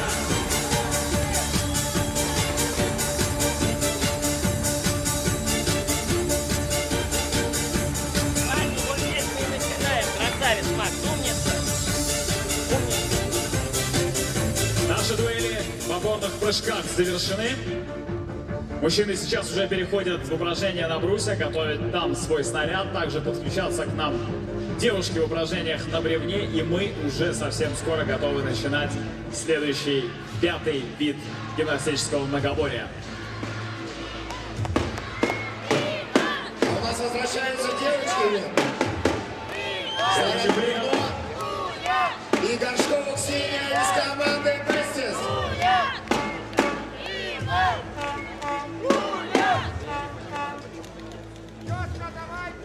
По традиции, конечно, будут начинать вновь мужчины, поэтому девчонки могут не торопиться, подготовиться как следует.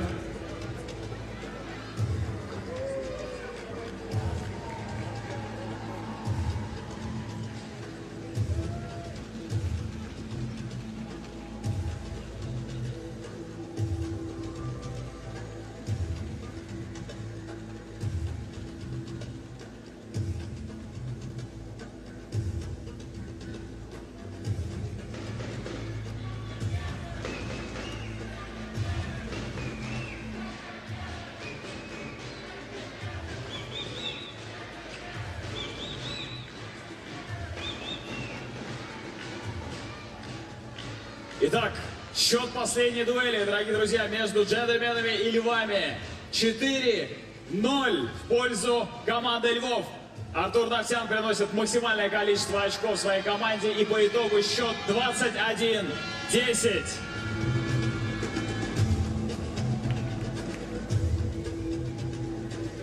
Мы переходим в упражнение на брусьях. Все внимание на этот снаряд, дорогие друзья, и открывает нашу первую дуэль.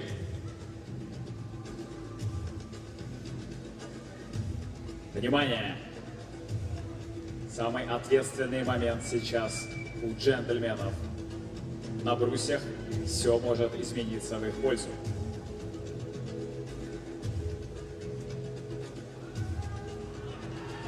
Итак, на брусьях стартует Иван Куляк.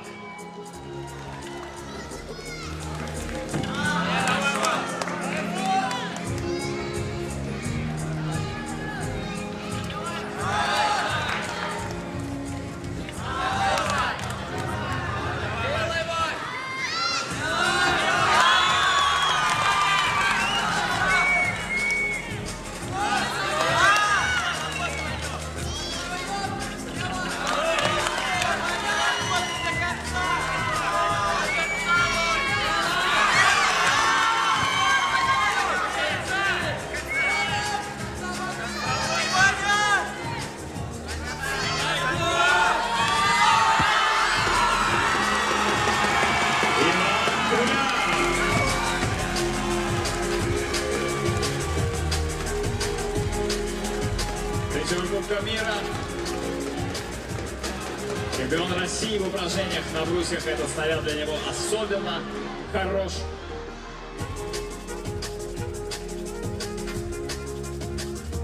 Ну и мы готовы перемещаться к выступлениям женским.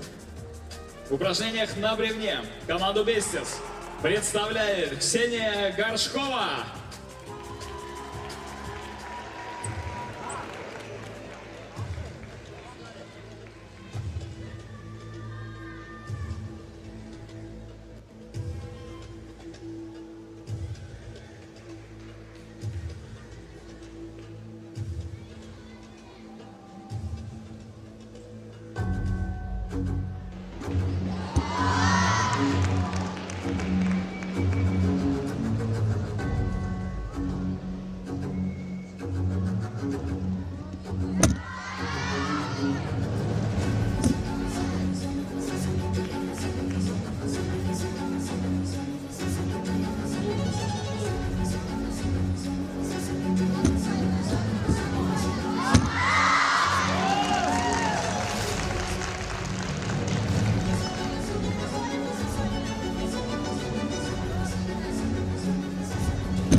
фантастическое выступление Ксении Горшковой. Я видел твое изумление, Кирилл, находясь там, но не будем долго этому радоваться. Переключаемся, дорогие друзья, на брусья. Все внимание. Против Ивана Кулика из джентльменов выходит Александр. Прошу прощения,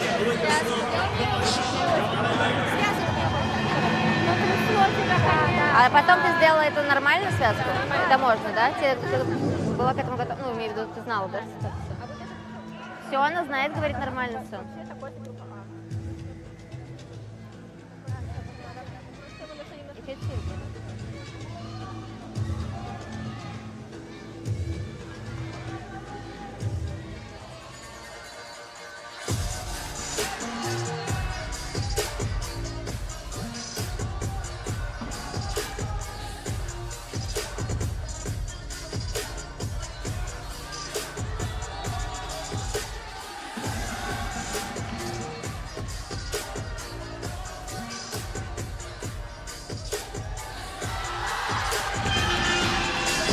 Владислав Новокшенов.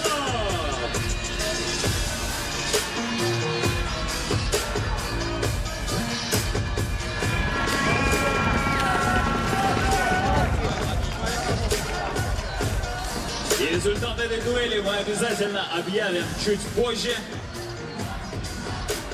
Перемещаемся вновь на бревно. И против Ксении Горшковой готовится выступить Диана Паршикова, чародейки.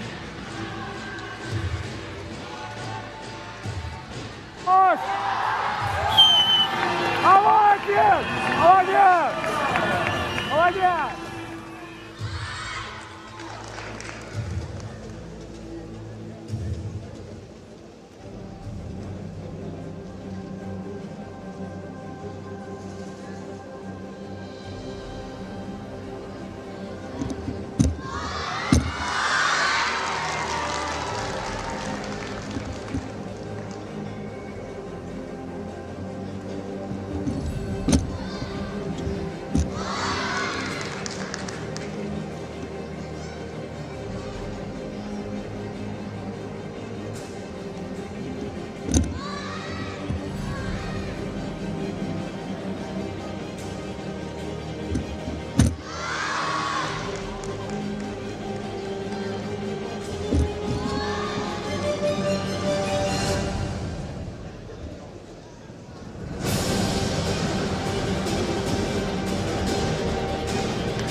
Диана Паршикова, дорогие друзья! Команда чародейки!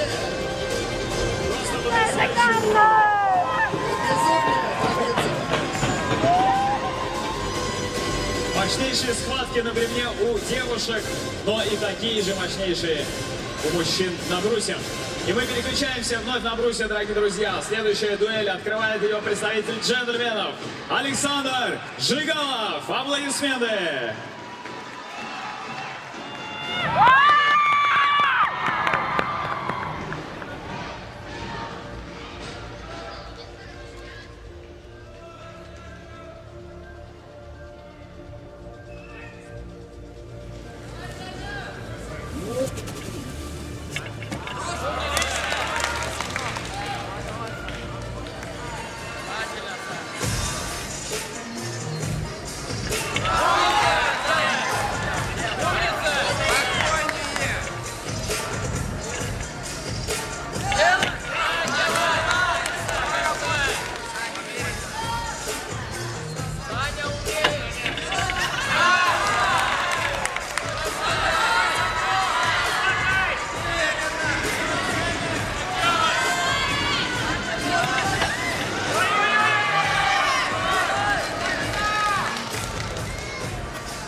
настоящий джентльмен.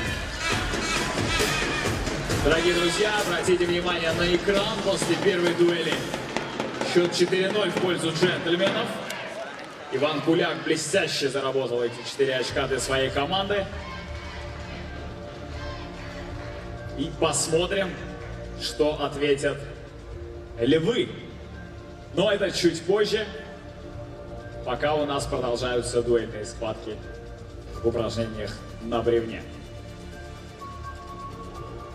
И команду Бестис в упражнениях на бревне готовится представить Юлия Николаева.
Юлия Николаева, команда Бестис.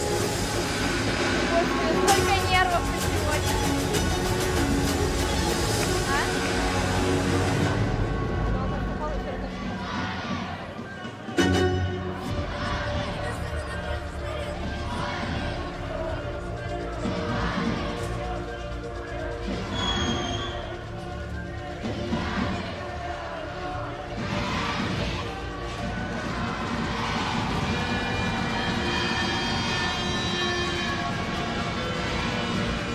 И мы переходим на брусья.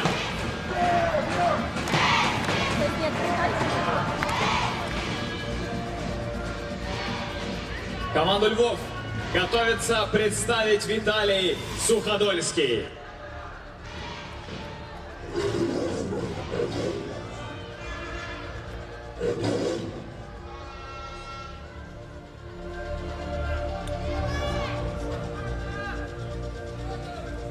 Суходольский, Виталий, команда Львы. 12-633 набрал его соперник. Да, Александр так, Жигалов. Ой, как хорошо, большой бороться с подлетом. Вот как нужно выполнять перелет Типпельда. Сейчас Виталий нам и всей стране это продемонстрировал. Тоже очень хорошо Виталий работает на брусе, хорошая школа поставлена, никаких лишних движений, линий. Точки, вот здесь Александр Карцев, обратите внимание, будто вместе с Виталием довел его до стойки. Двойной сальто, согнувшись на ноги. С главной задачей здесь он справляется, это не упасть, делает это хорошо, эта дуэль уйдет за Львов. Да, очевидно, что чрезвычайно тяжело джентльменам будет бороться. Куляк сделал все, что мог. Свои 4 балла в своей персональной дуэли он заработал. Я смотрю на их состав, я в упор не понимаю, кто у них будет выигрывать брусья. Ну, совсем тяжело им здесь будет. А у Львов просто следующим идет делать Карцев, который спокойно может бороться за медали чемпионата России и чемпионата Европы на этом снаряде. Ну, то есть вы чувствуете сразу разницу. Там я не вижу ни одного специалиста, а здесь вот специалисты еще и настолько высокого уровня. Да, член сборной команды России. Раньше надо было джентльмены бороться. Раньше ни в коем случае нельзя было так далеко отпускать. Потому что как минимум на вольных упражнениях, где начали проигрывать 10-0, это была катастрофа. Анастасия Артамонова в составе команды «Чародейки». Выходит на бревно и может сейчас подписать, ну, не приговор, но сделать очень важный шаг для победы своей команды.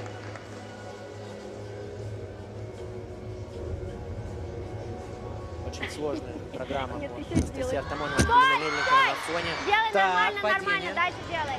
Вот так вот. Падение у Анастасии Артамоновой. Ангелина подсказывает делать.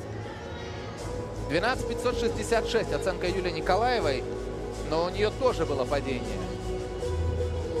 Поэтому здесь я не думаю, что Юлия Николаева выиграет сейчас слишком много и вообще что-то она выиграет. Пока не в равных условиях, да, действительно, если... Те же 3 поворота она точно так же хорошо исполняет. В общем, оценка будет плюс-минус близкая. Но нужно доделать еще, потому что всегда есть риск второго падения повторного. Спокойно делай, спокойно. Анастасия Артамонова.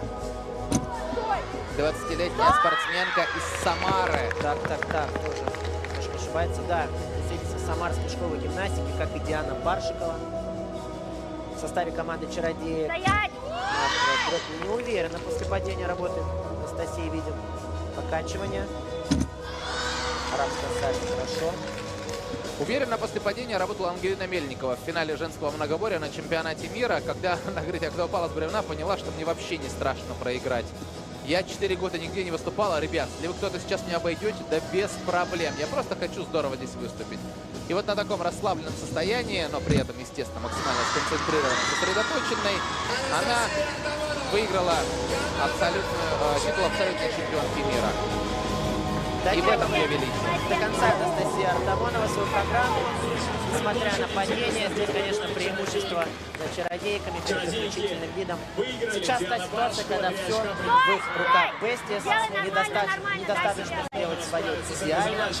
Это та ситуация, когда им нужно, чтобы их соперницы ошибались. Ну вот даже сейчас. Вот даже сейчас мы смотрели на выступление Анастасии Артамоновой после арабского сальто, да, она, по-моему, упала. Но вот она же встала на это бревно, она на нем стояла и потом такая бах, соскочила. Можно было поворот.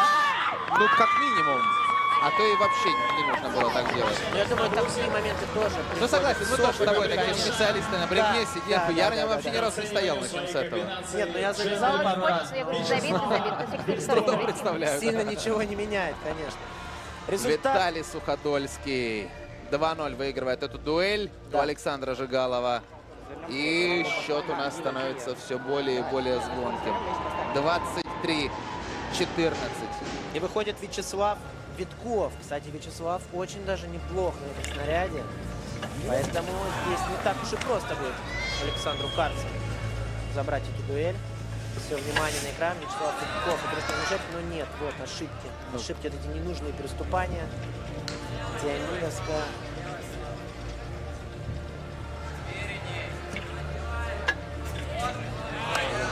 Хорошо.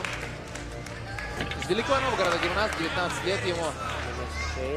Да, по своему возрасту один из сильнейших был на юниорских российских соревнованиях. Безусловно, талантливый парень, но переход во взрослую гимнастику. Двойной сальто вперед. Браво, Вячеслав Витков. Блестяще нам сегодня продемонстрировал коня. Вот я о чем хотел сказать в первой части соревнований. Здесь были помарки, были ошибки, но достойно от начала до конца сработано. Но отвечать будет Александр Карцев. Как вы сказали ранее. А прикинь, Карцеву как тяжело сейчас. То есть он сделал очень здорово свои вольные упражнения. Мы прекрасно помним, как он шел и кричал здесь на всю арену, сколько в нем внутри этого напряжения и огня было. Вот он все эти эмоции выплеснул, насколько сейчас хватает этой концентрации и этого задора идти делать брусья, а потом еще и перекладину. Мы не раз уже говорили здесь, что у Саши бывали сложности в критические моменты, даже на всероссийских соревнованиях он справлялся. Мы ни в коем случае ни на кого здесь не давим, не пытаемся накаркать вот эти вот все языческие, в общем, слова подбирать какие угодно. Нет, мы просто говорим, что Саша — это человек безумного таланта и мастерства, но который далеко не всегда может это реализовать. С одной стороны, его поставили на 2 снаряда, на которых по факту будет определяться чемпион. Это по традиции брусья и перекладина. Но далеко не факт, что Саша сможет блистательно с этим справиться. Но мы, естественно, хотим увидеть ту красоту, которую он тренировал и которую он готов дарить. Потому что когда Саша Карцев делает хорошо, ну, знаете, это просто восторг и удовольствие. От этого невозможно оторваться. Он невероятно изящный гимнаст. Ну, я обожаю, когда Карцев делает свою гимнастику чисто. Это прям отдельный вид искусства. Дмитрий, в начале трансляции ты сказал такую вещь, что Александр Карцев за счет гимнастической премьер-лиги во многом действительно набрал очень хорошую форму, потому что казалось, что год назад мы не видели Александра, не видели его красивую гимнастику, но выступая в гимнастической премьер-лиге, он набирает опыт, попадает на чемпионат мира, там, к сожалению, получает травму запястья, сейчас находится, ну, не на пике прям своей формы, но действительно в очень хорошей гимнастической выступательной форме, и гимнастическая премьер-лига, она одинаково полезно как и для гимнастов, которые не выступают на мировых аренах, но и лидеры нашей сборной получают очень хороший, необходимый опыт. Как он прямо начинает, здесь посмотри. И прямо сейчас. Александр Карцев жердями с поворота. Немножко не доходит до стойки, незначительная ошибка. Вперед, работай! Как поддерживает команда, давайте послушаем.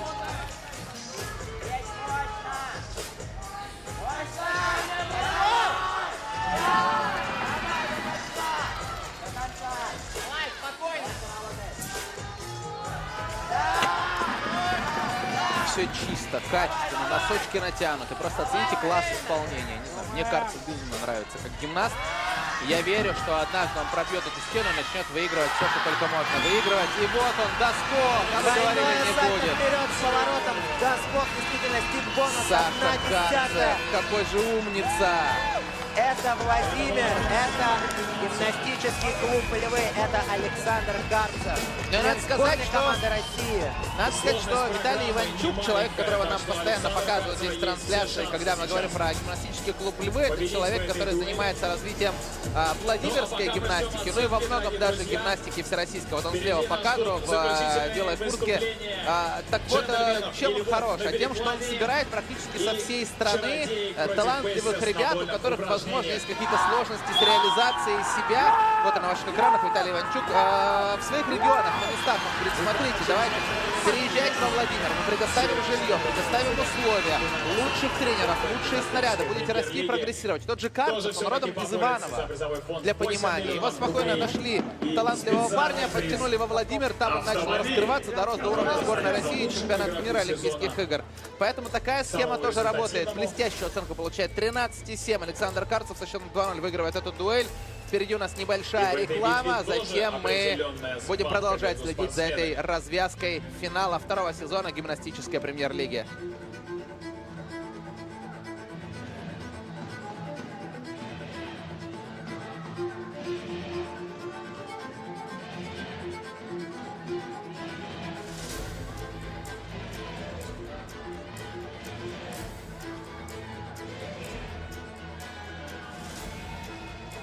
Сегодня у нас потрясающая публика на трибунах, дорогие друзья. Даже подсказывать не нужно. Все и так знают, что поддерживать наших спортсменов – это наша основная задача. Поэтому еще раз можем это сделать громче, громче, громче!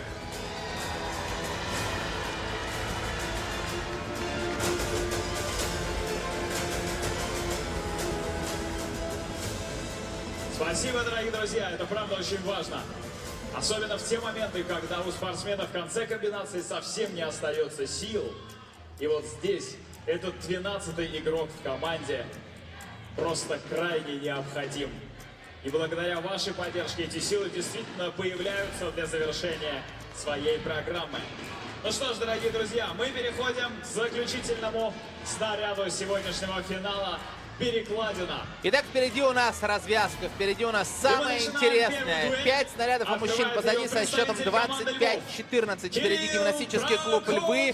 И сейчас у нас осталась перекладина. Самый зрелищный гимнастический снаряд, потому что то, что творят парни здесь, особенно когда это выступление мощного мирового уровня, ну, знаете ли, это не во всех, так сказать, мировых цирках увидишь такие представления. А здесь это спорт, здесь это мастерство, здесь это невероятный уровень российской гимнастики. Есть у нас хорошие мастера на перекладине, есть.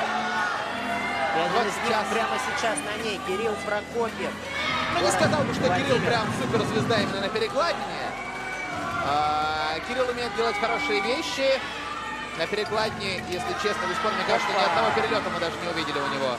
Вначале был перелет один, здесь ошибка, потеря темпа, полбалла Кирилла. Ну вот для понимания у нас, допустим, неоднократный призер и чемпион России на перекладине Сергей Ельцов, он выступал сегодня в матче за 3-е место, а при этом дважды с перекладины упал. Но вот этот вот скилл выступления на перекладине позволил Сергею Ельцову прямо сейчас войти в состав основной труппы мирового цирка дю Солей. Вот Сережа будет со следующего сезона поедет в тур по всей планете, выступать в составе цирка дю Солей в основных номерах, в основной программе, и он там будет одним из лидеров. Человек, который сиял на соревнованиях всероссийских по спортивной гимнастике, был одним из лучших мастеров выполнения именно перекладине. Сейчас выступает в одном из лучших цирков планеты Земля, зарабатывает хорошие серьезные деньги.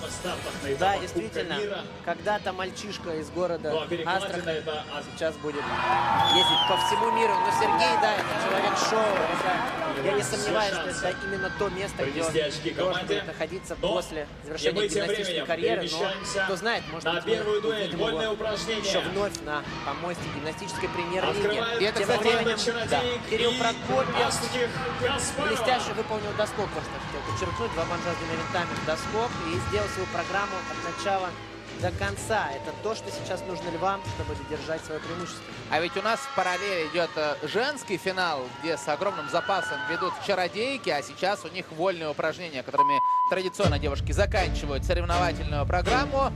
И Каспарова. Астик Каспарова, представляющая... Краснодар, да, чародейки. Двойной сальто назад, согнувшись на ноги, хорошо. Небольшие ошибки на приземлении. Место рождения Каспаровой Ереван, Армения. Так что у нас сегодня много представителей Республики Армения здесь. Кто-то родом оттуда, кто-то до сих пор выступает в составе национальной команды Армении. Здесь хорошо, вторая диагональ.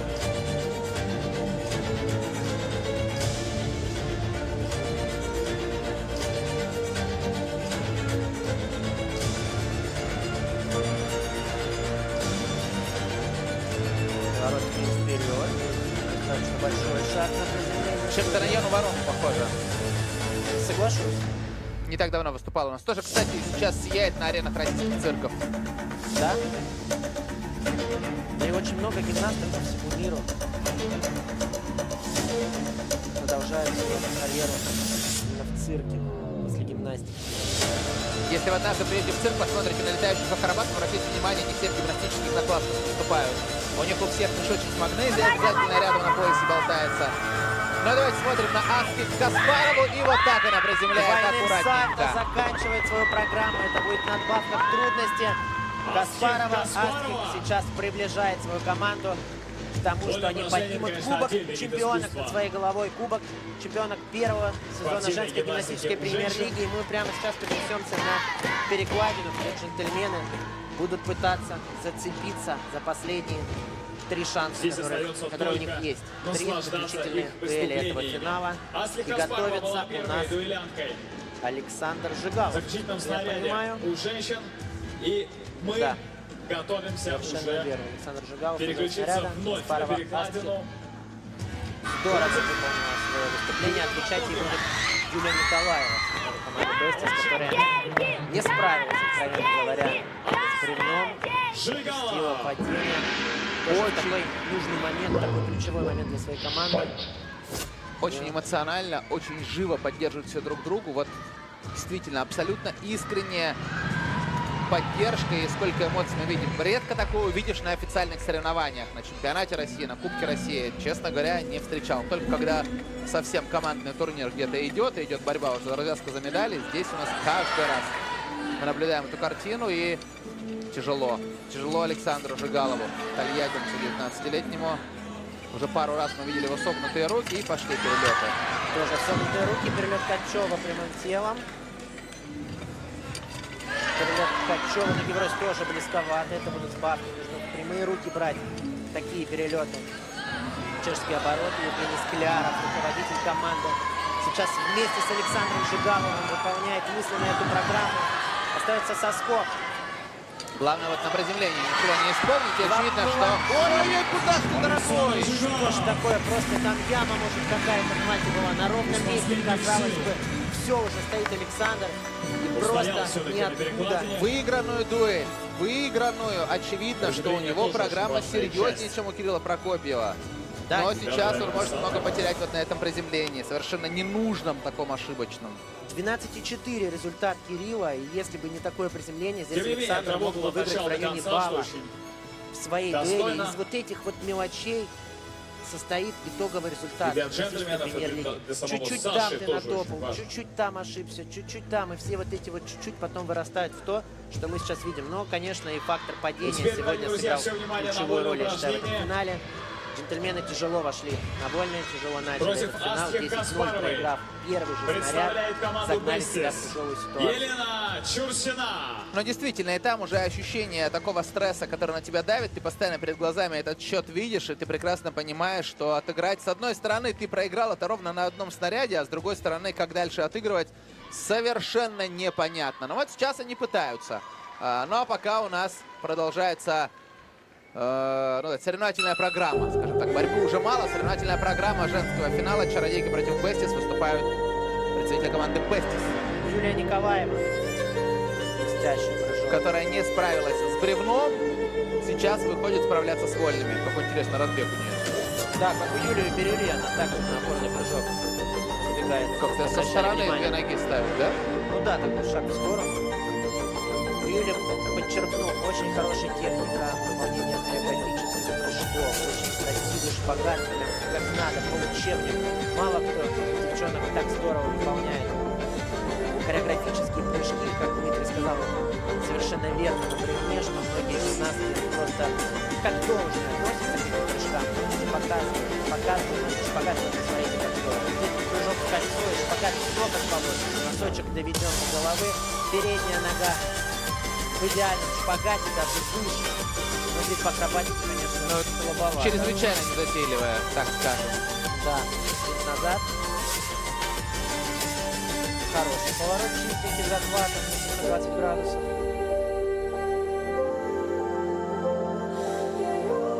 Ну, кстати, практически землячка Дарьи Нагорной.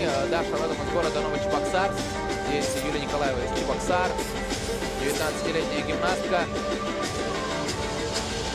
чемпионка России, мастер спорта, закончила свое выступление. Браво, Юлия Николаева. Команда Бестис справляется с вольными упражнениями. Дождемся оценку.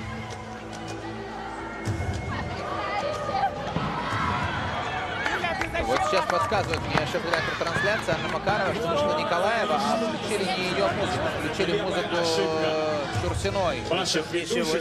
Бывало ли у нас такое? И это даже не бросилось в глаз. Сейчас на вольных упражнениях. Гармонично. Ну да, но в целом музыка плавненькая, тудым-сюдым, какие-то сильные доли ритма. Причем под музыку Елены Чурсиной, как я понял. Занимаюсь сколько лет уже спортивной гимнастикой, и я даже бы не догадался, если мне сказали, что это не ее музыка. Особенно как она идеально вконец-то отработала эту последнюю долю музыки, и главное, даже брови не повела. Говорит, ну отлично, давайте выступим под это. Ну тогда, чтобы было честно, сейчас должна Елена Чурсина выйти под музыку Юлии Николаевой, считаю. Будет правильно. 3-0. Александр Жигалов забирает свою дуэль на перекладине. Так. И у нас счет 17-25. Становится 17-25, но сейчас выходит капитан команды Львов Алексей Ростов. Мастерюга на этом снаряде. Пробег на 360. Хорошо. Сейчас пойдет перелетовая часть. От поворота перелет Качева прямым телом в связку. Идет Алексей Ростов. Качев ноги в рот. Алексей Ростов уже не раз решал судьбу медалей. Суперкубок выиграли Львы в этом году. Заключительным подходом Алексея Ростова на перекладине. И прямо сейчас он делает это здорово. И на фоне стоит приз, который Алексей Ростов сегодня может выиграть. Потому что, я напоминаю, самый ценный игрок плей-офф сегодня уедет на этой замечательной белой машине. Алексей Ростов один из главных претендентов на то, чтобы забрать главный приз. Браво, Алексей Ростов, браво, команда Львы.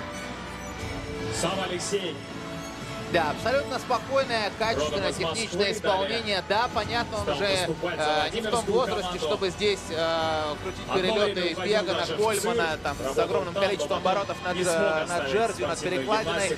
Он спокойно знает, что и сколько ему нужно сделать для того, чтобы набрать достаточную оценку, в том числе за исполнение, не только за базу. Базу мы набираем, но исполнение должно быть чистым, надежным, проверенным. О, Иван Куляк сейчас идет. Вот это будет удовольствие класса премиум. Да, Ваня Куляк тоже умеет делать очень мощную перекладину. Как раз вот у него мы, ну, какого-нибудь Кольмана-то уж точно увидим. Знаешь его программу? Да, конечно, несомненно. Иван Куляк мастерил бы так не менее, чем Алексей Ростов. Но Алексей Ростов вряд ли. Он умеет и Кольмана, и Ковача. Просто вот сегодня он решил не рисковать. Елена Чурсина. Вольные упражнения. Какую музыку ей включат? Надеемся, что ее. Да, то же самое, которая только что играла. Ну, собственно, ее музыку включили. А результат Юлии Николаевой 13,466 тысячных балла. Хорошая, достойная оценка. И надбавки за чужую музыку даже никакой не стали делать. К сожалению, для Юлии. Двойное сальто назад, отлично, хорошее приземление. А смотри, вот сейчас Катя Третьякова вышла на ковер, чтобы поправить. Да, поправить ленту.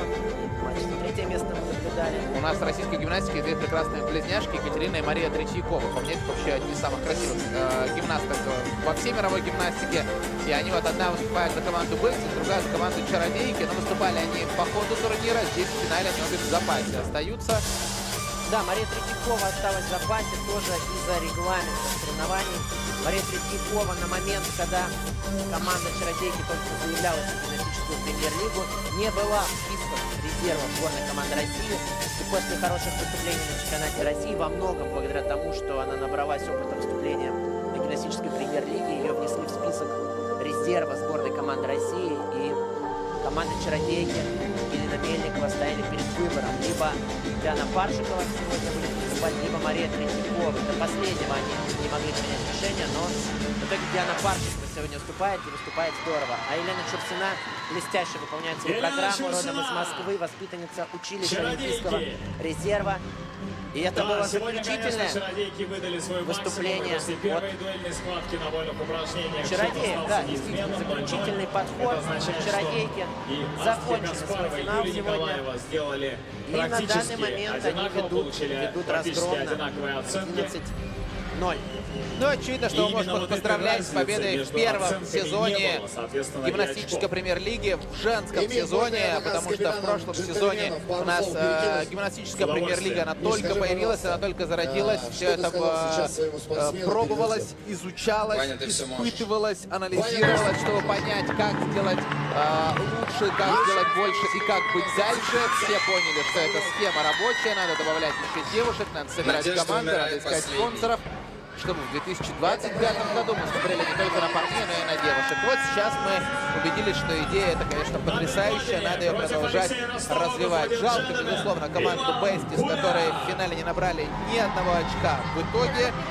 И ну вот так разгромно уступили. Но давайте посмотрим за борьбой у мужчины. Так, Иван Куляк идет делать перекладину. Ваня. Важнейший подход для команды джентльменов. Иван Куляк. Ну посмотрите. Команда России. Пожалуйста. Перелет Косина. Конечно, идет сейчас в-банк Иван, потому что ничего не остается. Перелет Кольмана. Здорово. Близко берется Иван. Ничего страшного. Согнутые руки, да, ничего. А вот переходит к тому, что делали уже все предыдущие гимнасты. Перелет Ткачева, спокойненько, уже дальше мы чистые обороты. Добиваем программу. Но вот Косина и Кольман в начале, это, конечно, уже серьезный уровень. Захват и остается соскок, который нужно вставать до скок сейчас Ивана, чтобы выиграть эту дуэль. И он это... Ай, чуть-чуть подскакивает. Иван Куляк, тем временем результат Алексея Ростова 13,633 тысячных. Это та оценка, которую надо сейчас перебить Ивану Куляку. И у нас совсем немного времени осталось здесь до конца соревнований. Быстро уходим на рекламу, потом вернемся смотреть оценку и результаты этой дуэли.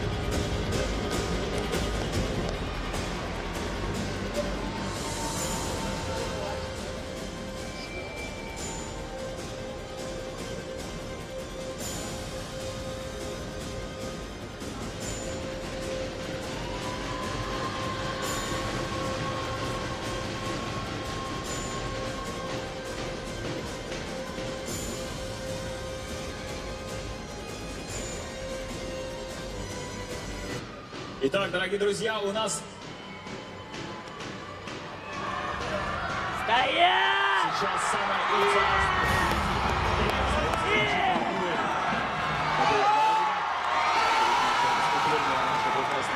и совсем скоро мы это уже увидим. И команда Бести зажигается.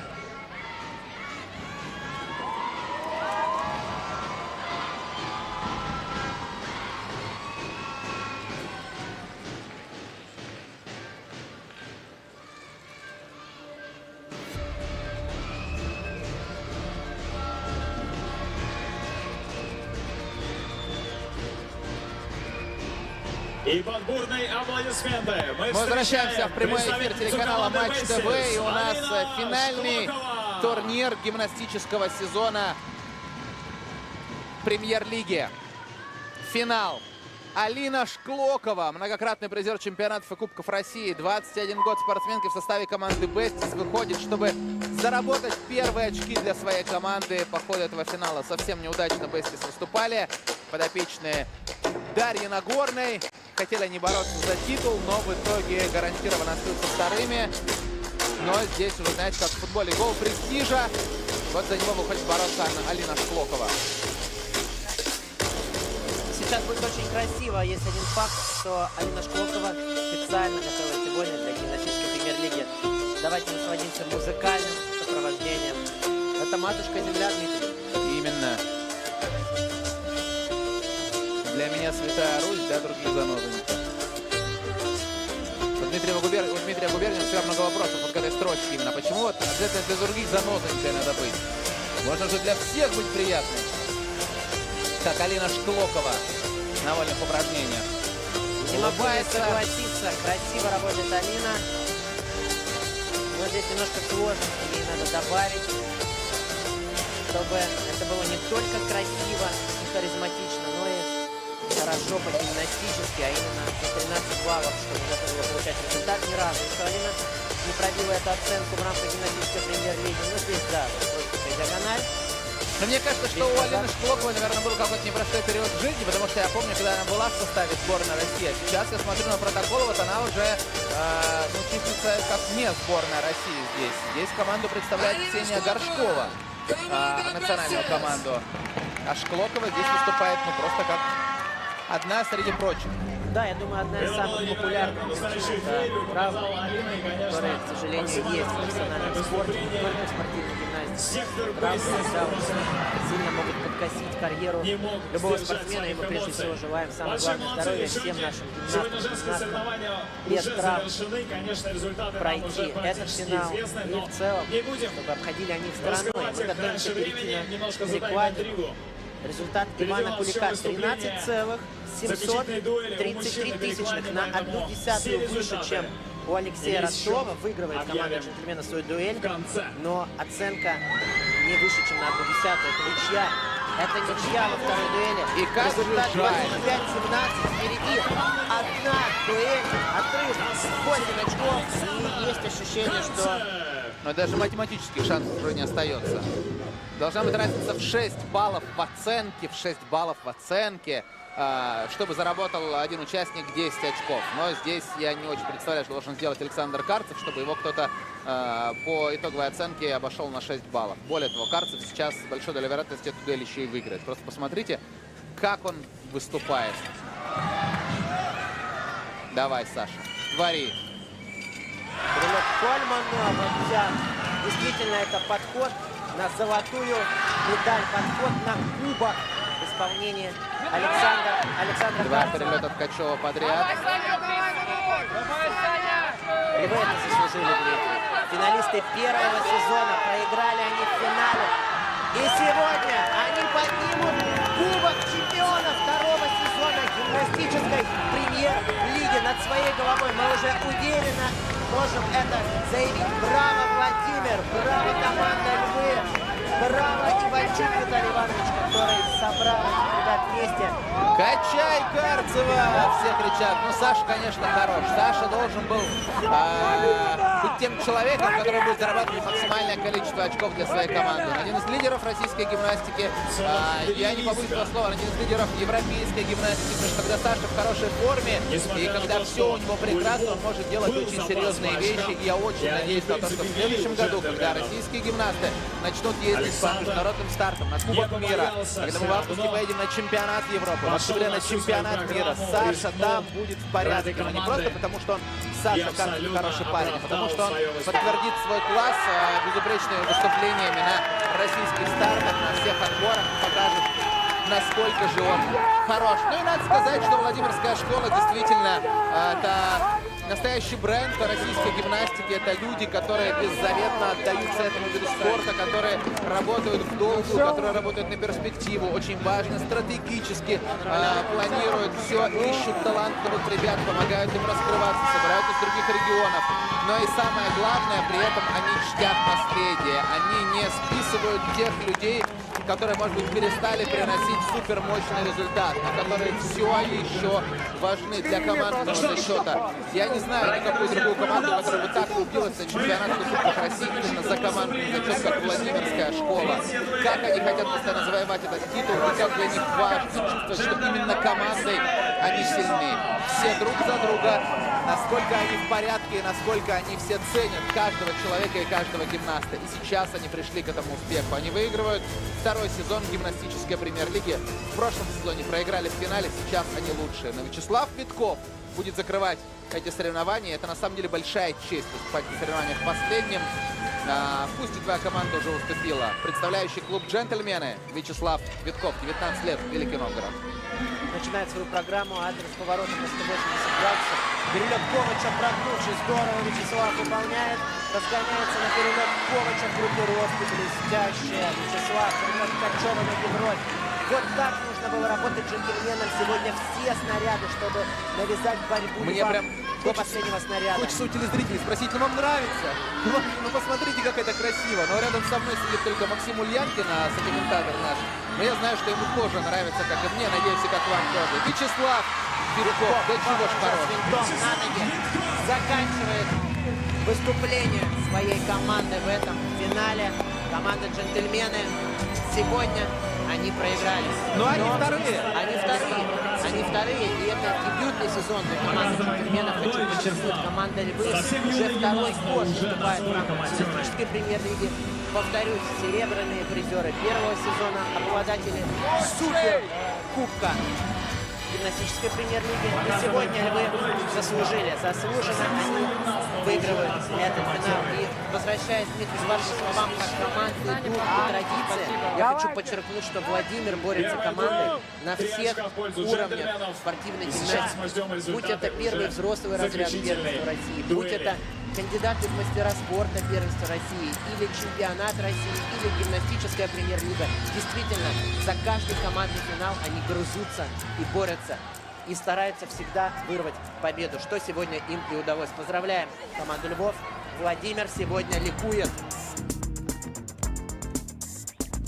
Ну и вот мы смотрим развязку женского финала. К сожалению, здесь борьбы не... Ну как, борьба была. Первый опорный прыжок, пожалуйста. Никто не выходил в лидеры. Потом вот дальше началось уже на брусьях. Вперед вышли чародейки, бревно, вольное упражнение. И там нигде девочки из команды Бестис не смогли завоевать ни единого балла, к сожалению. Но Ангелина Мельникова Плачет, обратите внимание, Иванчук Виталий Иванович.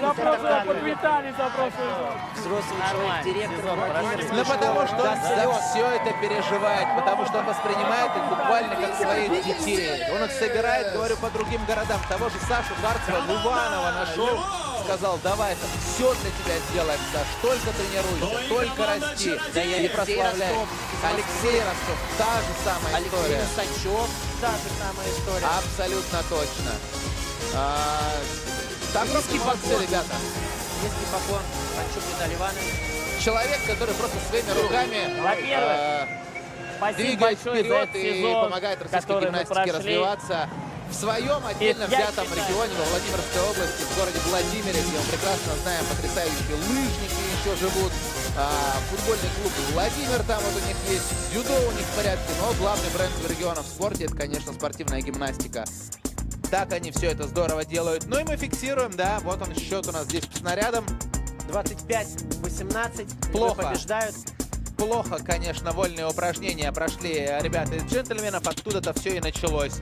Ну и так, гимнастический клуб «Львы» обыгрывает джентльменов. Но джентльменам тоже браво за то, что Евгений Скляров, руководитель команды, поднял очень многих ребят за этот сезон. Матвей Радовский выступал в составе команды, который вышел и дошел до уровня сборной России благодаря гимнастической премьер-лиге. Таких ребят много. Браво, Евгений Скляров, браво, команда джентльменов. И поэтому мы верим, что гимнастическая премьер-лига — потрясающий проект. Он будет жить, он будет процветать, он будет сиять. Еще не раз и не два мы увидим его в эфире телеканала Матч ТВ, как и все остальные турниры по спортивной гимнастике. Впереди 26-й год, где у нас будут Кубки мира, чемпионаты Европы, чемпионаты мира, чемпионаты России, Кубки России. Гимнастики будет очень много. И за всей за ней мы с вами обязательно будем следить в эфире телеканала Матч ТВ. Наши спортсмены, как говорит Дмитрий Губерниев, всех победят. По-другому быть и не может. Спасибо большое. Для вас работали Дмитрий Занин, Максим Ульянкин. Будьте счастливы. Любите Берегите друг друга. гимнастику и следите за гимнастической премьер-лигой.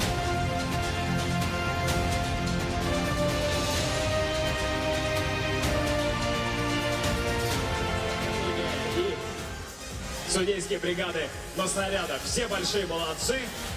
Отработали на 150%.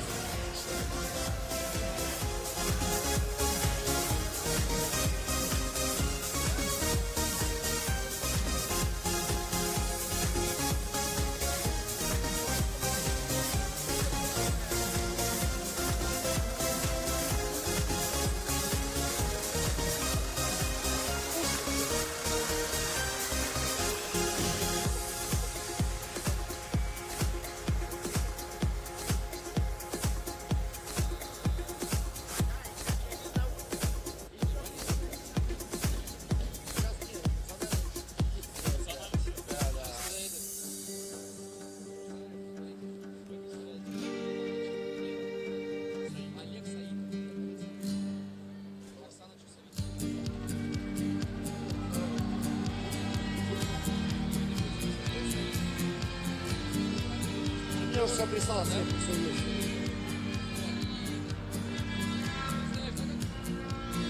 Итак, дорогие друзья, пока у нас готовится церемония награждения, сейчас для вас есть небольшие подарки. И мы, точнее Кирилл, наверное, он это умеет прекрасно, он уже провел это на матче за третье место, будет стрелять в вас подарками и сувенирами от гимнастической премьер-лиги. Футболками, друзья, буду стрелять в вас. Сейчас жду эту пушку. Хочу вам подарить несколько прекрасных футболок нашим прекрасным болельщикам. От нашей гимнастической премьер-лиги памятные футболки. Сейчас вынесут пушку.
Я пришел стрелять к вам.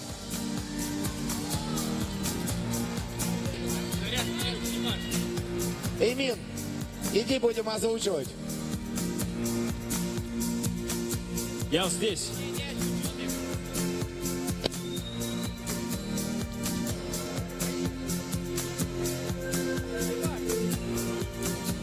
Только аккуратней, пожалуйста. В матче за 3-е место ты чуть не убил людей футболкой. Уважаемые зрители, будьте внимательны. Сейчас сектор под номером 3. Это, судя по всему, фан-сектор команды Львов. Я прав? Прекрасно. Полетела одна футболочка. Самому достойному болельщику досталось 100%. Еще одна заряжает. Чемпион Европы по регби, дорогие друзья. Уж он-то умеет метать. На 4-й сектор улетает тоже там.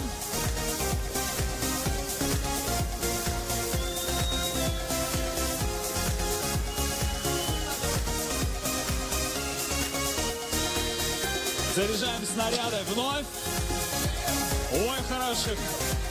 Долетает и до 4-го сектора туда.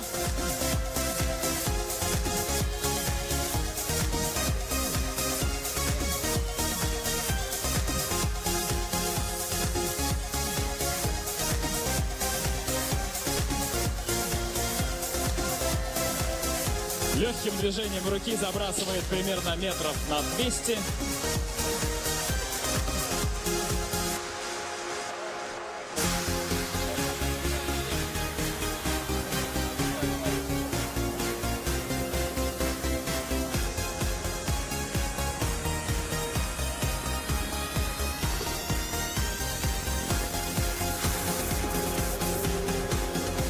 Строго на первый ряд. У нас есть еще запас, дорогие друзья, поэтому не переживайте. Снаряды имеются, футболки достанутся, конечно, не всем, но кому-то да повезет.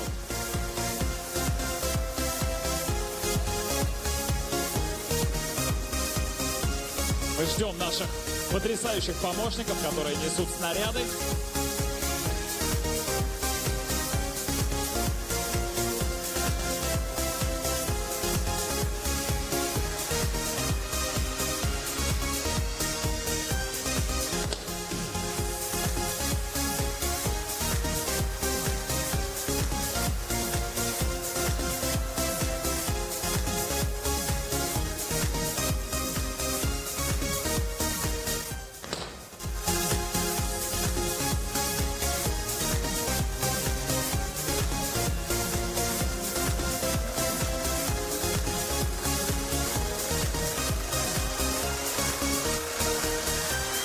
Чуть-чуть и до вип-лож бы долетела. Еще одна от чемпиона Европы по регби.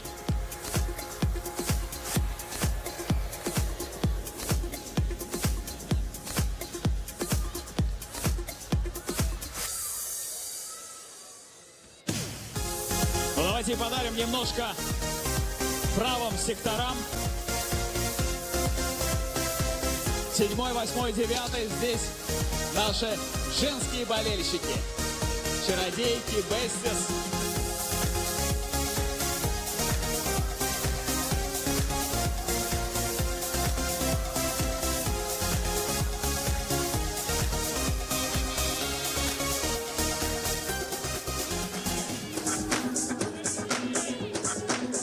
Так, что на 8-м секторе у нас? Кто хочет футболочку?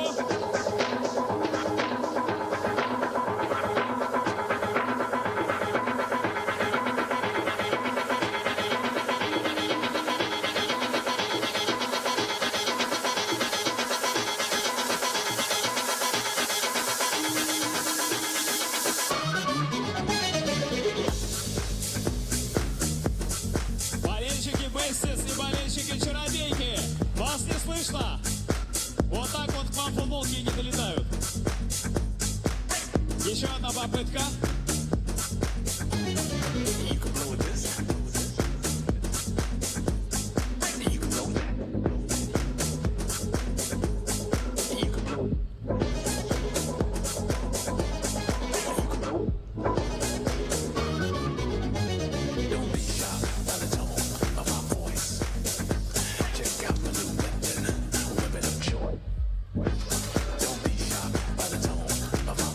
Спасибо вам, дорогие друзья. Мы раздали все футболки, которые были. Спасибо нашему двукратному чемпиону Европы по регби, который ему этот автомат или пушка, не знаю, что это такое, в принципе, и не нужно было. Можно было все закидать руками.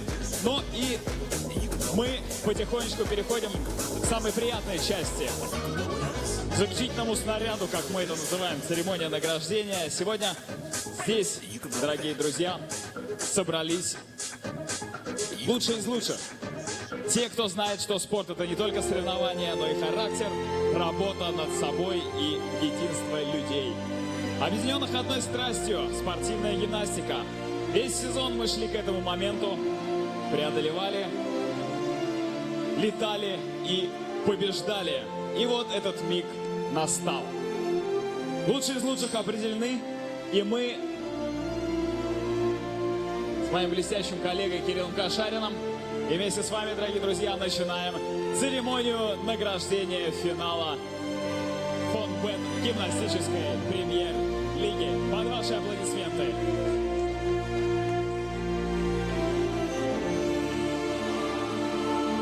Еще немного, дорогие друзья, и мы узнаем, кто станет победителем гимнастической премьер-лиги 2025 среди мужских и женских команд.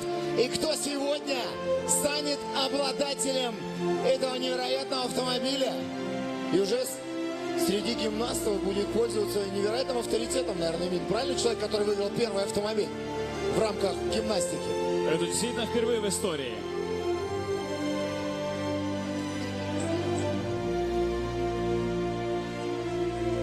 Церемонию награждения у нас проводит вице-председатель движения «Здоровое Отечество», двукратный олимпийский чемпион по боксу, обладатель Кубка Белла Баркера Саидов Олег Эликпаевич.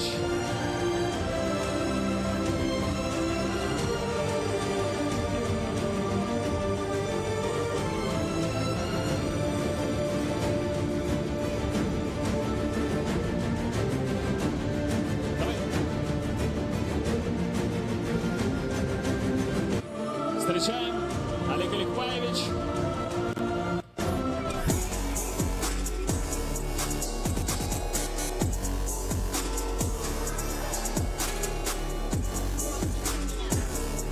Он рядом, он рядом. Но пока Олег Эликпаевич движется к нашему пьедесталу, мы с удовольствием объявим нашего второго легендарного видгостя, олимпийская чемпионка, участница 8 Олимпиад, которая готовится уже на 9-ю в Лос-Анджелес в 28 году. Потрясающая гимнастка, легендарная гимнастка. Наша замечательная подруга Оксана Чусовитина.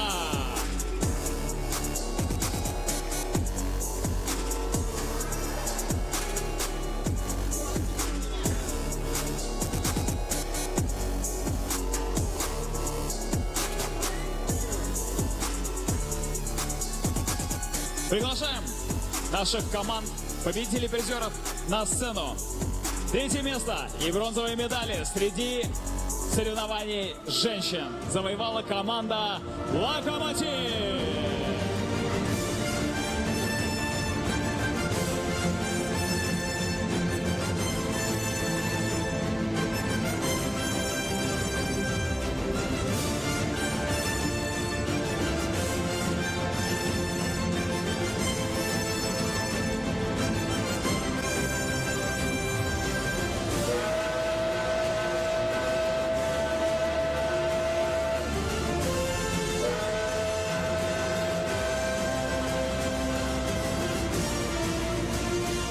Поздравляем наших девчонок, дайте чуть оваций. Третье место, команда «Локомотив».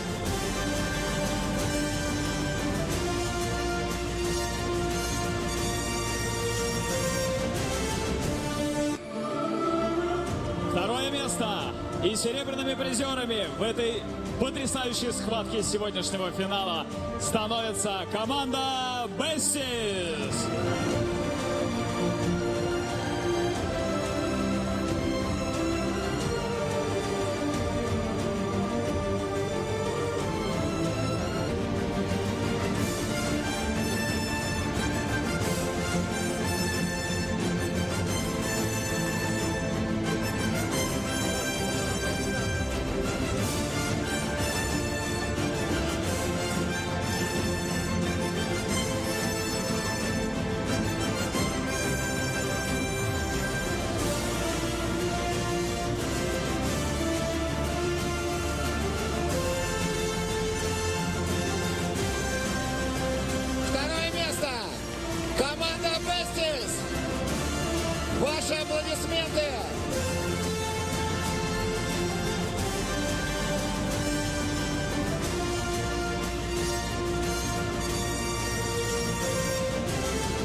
самые золотые.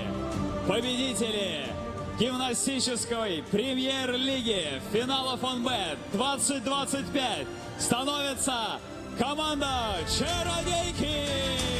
Встречайте!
Этот потрясающий кубок команде «Чародейки» передает наша легендарная гимнастка, участница 8 Олимпийских игр, олимпийская чемпионка Оксана Чусовитина. Аплодисменты, дорогие друзья!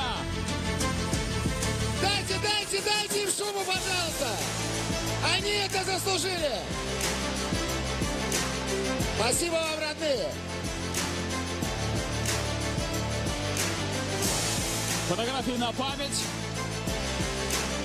Спасибо нашим командам. Поздравляем еще раз победителей и призеров. Поздравляем капитанов команд Ангелина Мельникова, Мария Пасека, Дарья Нагорная. Все большие молодцы, и под бурные аплодисменты провожаем вас отмечать эти победы. Спасибо, девчонки! Это было великолепно! Можно идти! Можно идти уже! Можно идти! Идите! Можно идти! Да-да, мы вас переходим к отпускаем. мужской церемонии награждения. Там Мы, конечно, понимаем, там приятно на пьедестале. Мужчины бьют копытцем уже.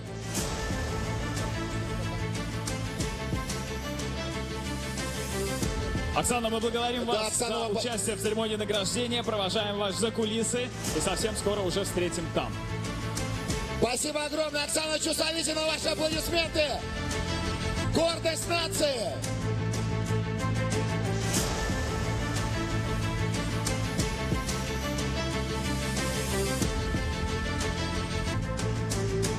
Итак, бронзовыми призерами в мужских соревнованиях становится команда «Динамо Москва». Динамо! Динамо!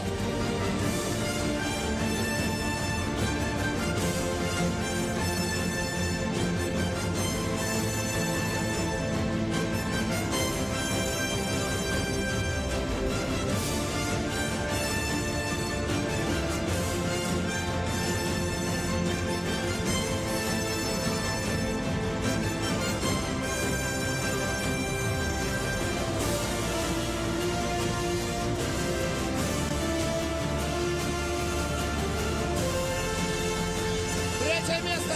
Команда «Динамо». Так, Олег Алипаевич, заслуженно. И вот он, чувствуете, внушительный призовой фонд уже пошел.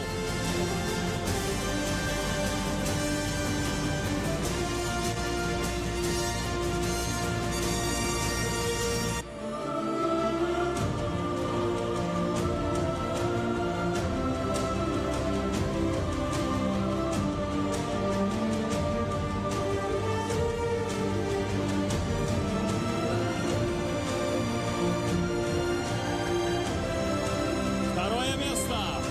И серебряные призеры гимнастической премьер-лиги 2025 становится команда «Джентльмены».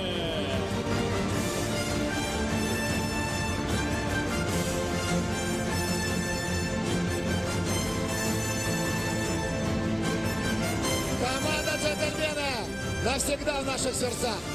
Молодцы, парни.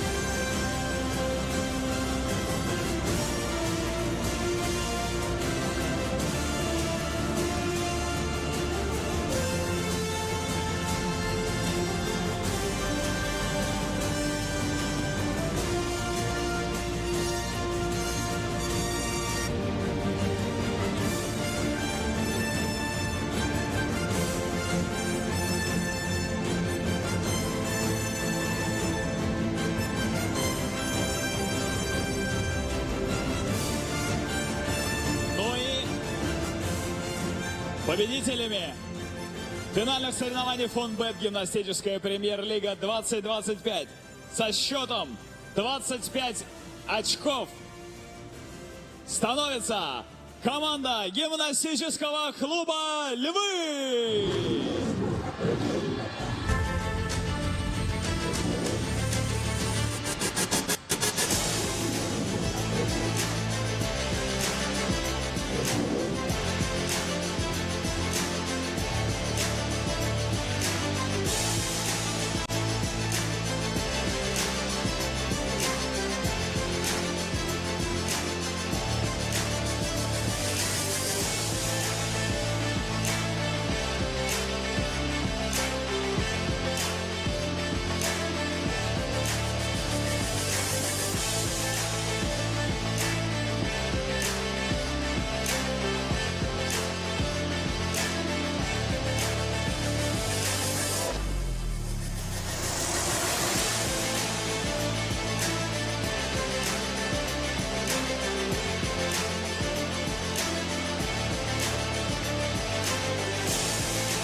Дорогие друзья, для вручения Кубка победителя гимнастической премьер-лиги 2025 я хочу сюда пригласить олимпийского чемпиона Никиту Нагорного.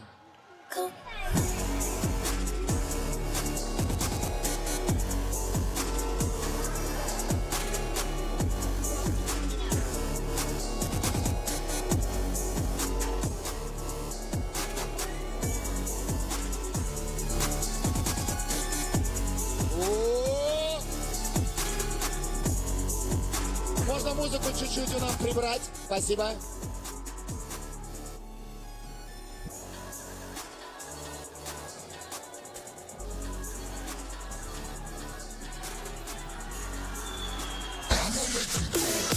Это вам, мои хорошие. Команда «Львы», победители гимнастической премьер-лиги 2025.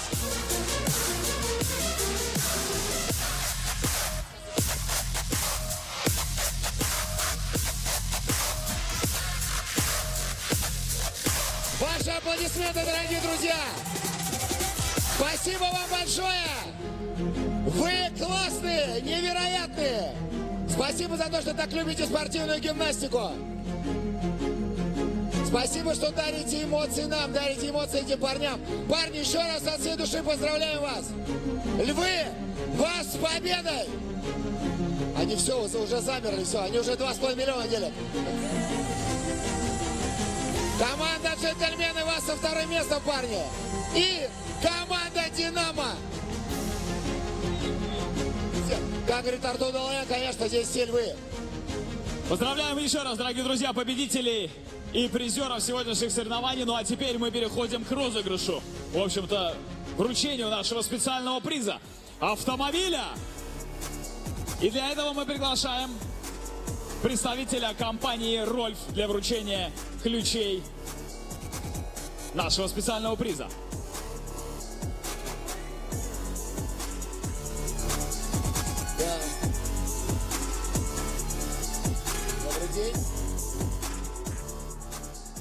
интрига всего вечера. Давайте, я хочу поблагодарить Олега Олегбаевича. Олег Олегбаевич, спасибо вам огромное за награждение, спасибо большое. И отправим вас уже отдыхать. Двукратный олимпийский чемпион, друзья, по боксу. Олег Олегбаевич Саидов. Он остается, все хорошо. Он будет здесь жить. Вместе с Никитой Нагорным. У нас главная интрига. Имин. Буквально через мгновение мы уже определим победителя по максимальному количеству очков за весь сезон гимнастической премьер-лиги. Специальный приз. Автомобиль от компании «Рольф» получает Иван Куляк.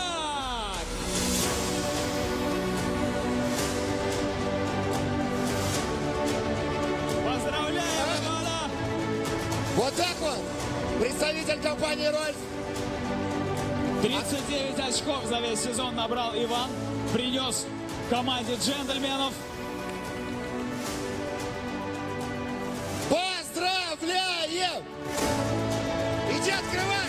Иди открывай! Иди открывай! Тут как на поле чудес, ты чё? Только не заводи, да. Победите нам! По сигнальным! О, работает! Дорогие друзья, мы поздравляем вас всех и вместе с нами сейчас финальная песня «Торники Хвитатьяне». До боли все знакомо, знаю, ты меня поймешь, и много миллионов. Спорт — это не игра, это наша жизнь. Здесь ты будешь навсегда, бейся и держись. Ты борись и побеждай, даже если ты бессилен.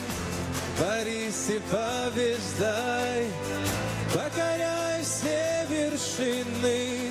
Сам себя ты побеждай, и не будет нам преграды. Не имеешь права сдать назад.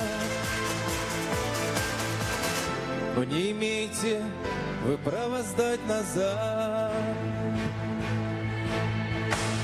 Сложный путь пройти пришлось, но сколько боли и терпения, сколько ты наград принес, сколько достижений. Спорт — это не игра, это наша жизнь. Здесь ты будешь навсегда, бейся и держись. Ты борись и побеждай, даже если ты бессилен. Борись и побеждай, покоряй все вершины. Сам себя ты побеждай, и не будет нам преграды.